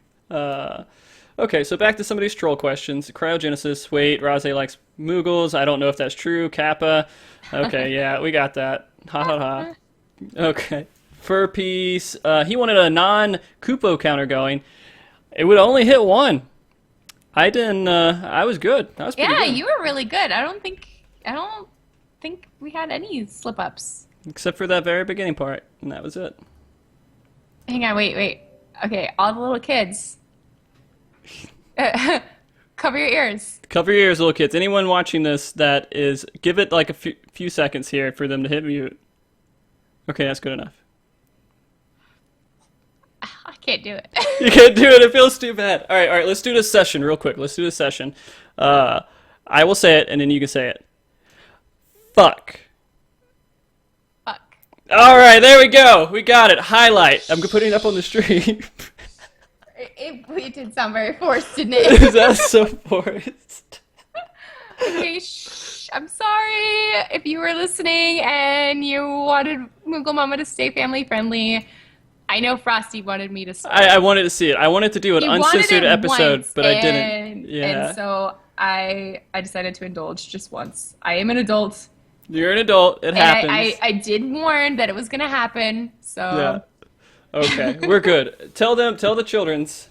Oh no, everyone is freaking out right now. Do we get shards now? No. No, I have no shards here. Sorry, guys.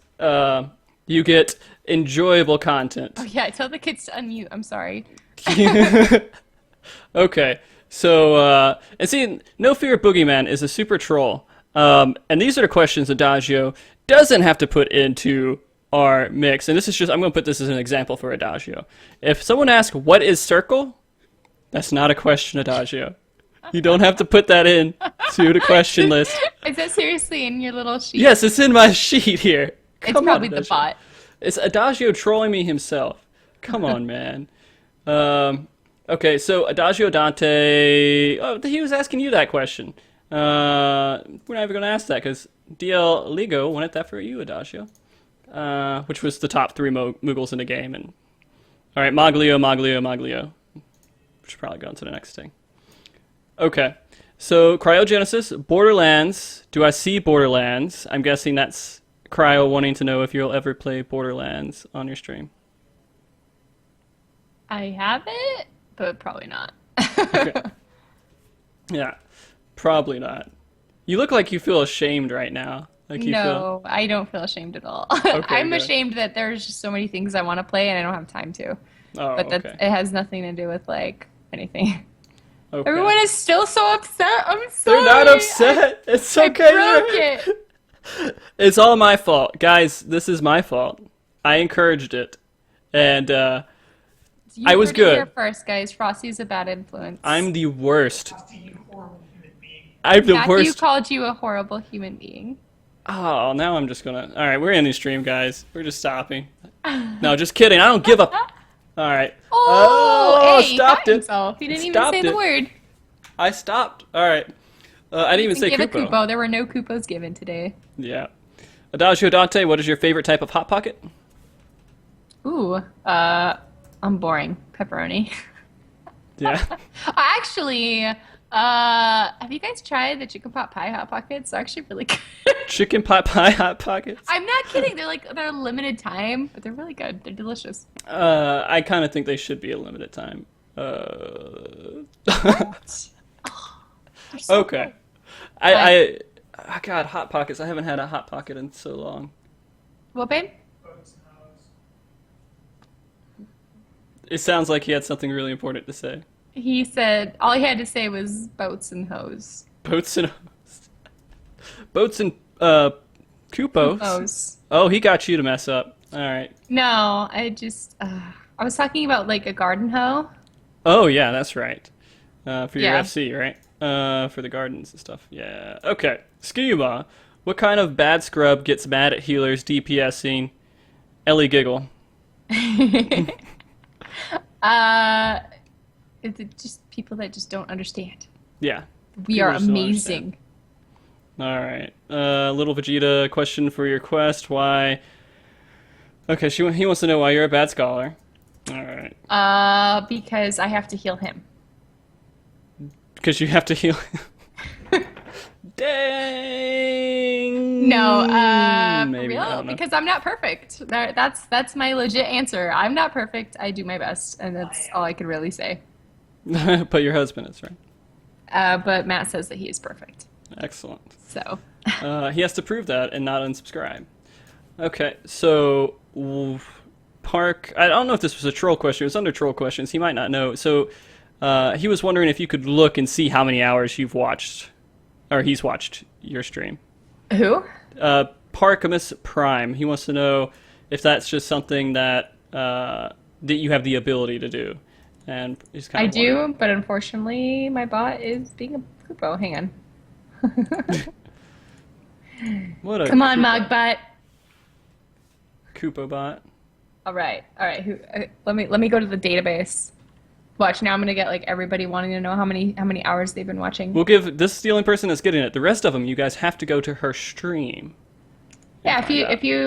if you go and type !shards in the channel, it'll tell you how many hours you've watched.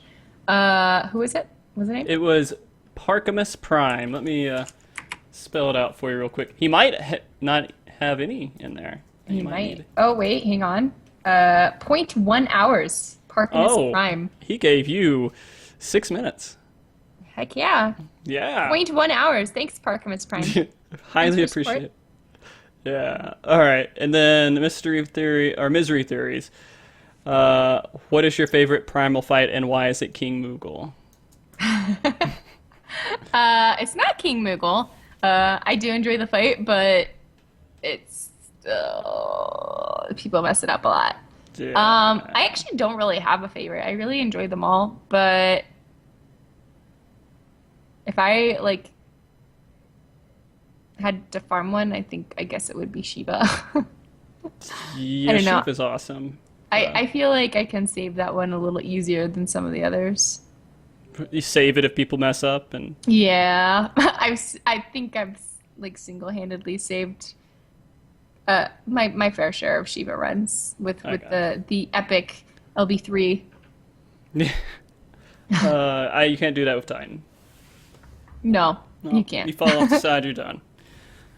All right, I think that's it for question, guys. I know we have our questions. I know we have a few more in here, but unfortunately, I think we have to let people sleep. Rahhzay has to sleep some here, I'm sure, right? You do sleep? Sometimes. Okay. No, yeah, I do. Okay. But I got dinner waiting. You have dinner, the very cold dinner that your husband, I'm sure, is very upset that you did not Yes. accept very quickly on. All right, and there is a few other things I want to just make sure that you guys know where Rahhzay can be found. You guys should definitely know this already if you don't. Give me a moment. I'm just going to spam this in here before you even plug yourself at all. I want you to tell me why people should come to your stream and where they can come find you at if they would like to come find you.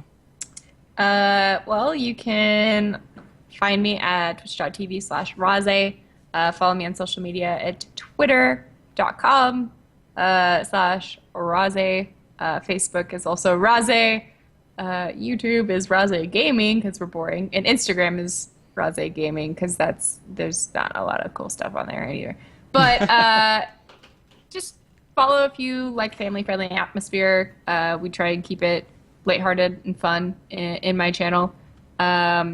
We are working on ratings, so I apologize for Tuesday through Thursday when I will be less talkative, but hopefully you'll enjoy the content and that'll make up for it. But yeah, if you just want a nice positive place to hang out, then my stream is definitely a good place for that. All right. That's awesome. You guys, please check her out. She does a wonderful job with her stream. She's not partnered for no reason at all. She has a reason why Twitch wants to support her. And also just a quick shout out to Adagio and doing his thing. If you wanted to go check him out, he's not so great at getting questions all the time. He loves chat though, as you can tell. He loves chat. He's been in there all night, and he will talk to you. He is a very social bird. I saw the trivia he was doing. That was awesome. Now I didn't ask him to do it. He did it on his spot. He just was like, That was I'm very gonna start doing it. you keep him with the Moogle theme very, very well. Yeah, and so you did that great. You did trivia great. Now just learn to get the right questions and to organize it. Know what is circle, man. Come on. Anyways, I'm just messing with you, Adagio. If you guys... I do want to have a small announcement about next week's show. It is going to be odd. We were planning to have Adagio host, actually, next week's show, but unfortunately he's not going to be able to do it.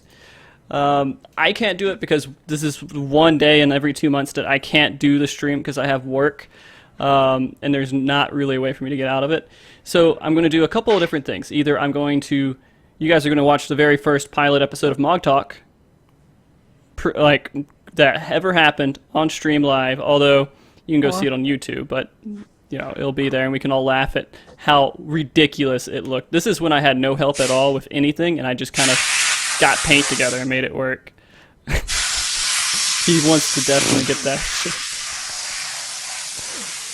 It's okay. I don't know what's going on right now. Is that a can of air or is that paper?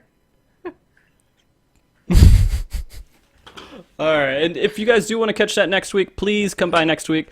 We're also thinking about doing a show that just has highlights of all of the shows. We have 26 episodes now to go through. Rahhzay is just having like the hardest time. Right now. It is okay. I've had way worse things happen, and I talked to you about that. Way worse things. But come watch next week. You can see highlights of all episodes. We'll show Rahhzay being a horrible person yet again. We'll post that up there and make sure you guys all remember the time that she didn't say Kupo. But make sure you have like a warning. Oh, it's as soon as they go into my stream. It's MA. Okay. They have to know. But it will be next week at 6:30 PDT. Guys, which I want to make sure that Rahhzay and I understand what PDT is. It's Pacific Daylight Time, right? And so you're kind of looking at daylight savings time. And PST is when there's not daylight saving. There's a difference between those two times, and it's important to know. It's going to be PDT. But for the people who just don't translate that, it's PST. Pacific. Just say Pacific. Yeah, it's West Coast time. West Coast. Specific time. It's specific. Stay in your corner. I mess up on that every once in a while, so I'm glad he said that. Oh, really? And then, and if you're going by East Coast time, which I don't know who does that, it starts at 9:30 East Coast time next week. Ew. Yeah. And then, if you guys want to be on the show at all, you like the stream, you like to talk about things, I don't care if you get one viewer, I don't care if you have 1,000 viewers. Fill out the Google guest form that we have below. Is green, it says survey, and I would like to know who's out there that wants to come on and just talk about stuff with us. And I'll try to get you on if I can. Now we need to find someone to host Rahhzay. Who should we host? Since you're the guest of honor, do you have an opinion? Let's see. Who is streaming? Oh. My browser's being dumb. Let's see. Who could use the viewers? How about we do that? Well, there's one person I gave... Oh, I did this to him last week. I won't do it to him again. There's another person who has 3 viewers, Miolinko. He's not really hardcore, but he's a nice guy. I've watched him a couple of times. He's a good guy to just talk with. That's one person. Do you know anyone else here that you would contest against that? No. Sorry, I was almost thinking of like sending them all to Ezen, which is our tank. Oh, is Ezen streaming right now? He is. What's his name? Is it Ezen? Ezen. Alright, let's see if I can find think it'd just be hilarious, and I don't know if he'll know what to do. Well, then let's do that. I like it when people don't know what to do. And this is something I started last week as well. where I actually, when we host people, especially after MogTalk, you guys know I like asking questions. It's something that I enjoy very much so. So I want, when we go over there, instead of saying anything, you're just going to go in there and ask them a question. So everyone right now that is going over there, I highly promote ask you. him if tanking is hard. Ask him if tanking is hard. That would be trolliest thing you could probably do. It's what he asks all the time in my stream. Oh, really? Yes. Okay, then that would be a great thing to ask. So go over there, and everyone that goes to his channel, make sure that you ask him some sort of question, just so he has to answer all of them, right? If he doesn't answer all of them, then he's a bad streamer, correct? Right, yes, Yeah. exactly. All right, and Kerr is posting the link right now, so that's great. Do you have any last words before we go off air here, Rahhzay?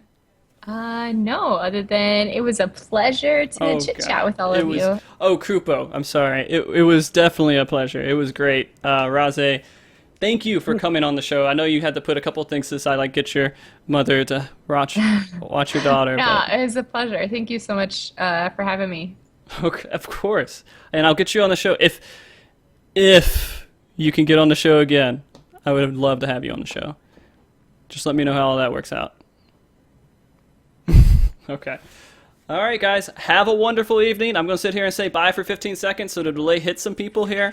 Rahhzay, you want to sit here and look awkward for 15 seconds saying bye? I look awkward all the time, so I won't change. Okay, yeah. Let's just have her being awkward, and then I'm awkwardly waving, and then it's great. Yeah, And you guys are already going. Demonstrate what I don't want Anna doing. Oh, that is the worst. Good night, everybody.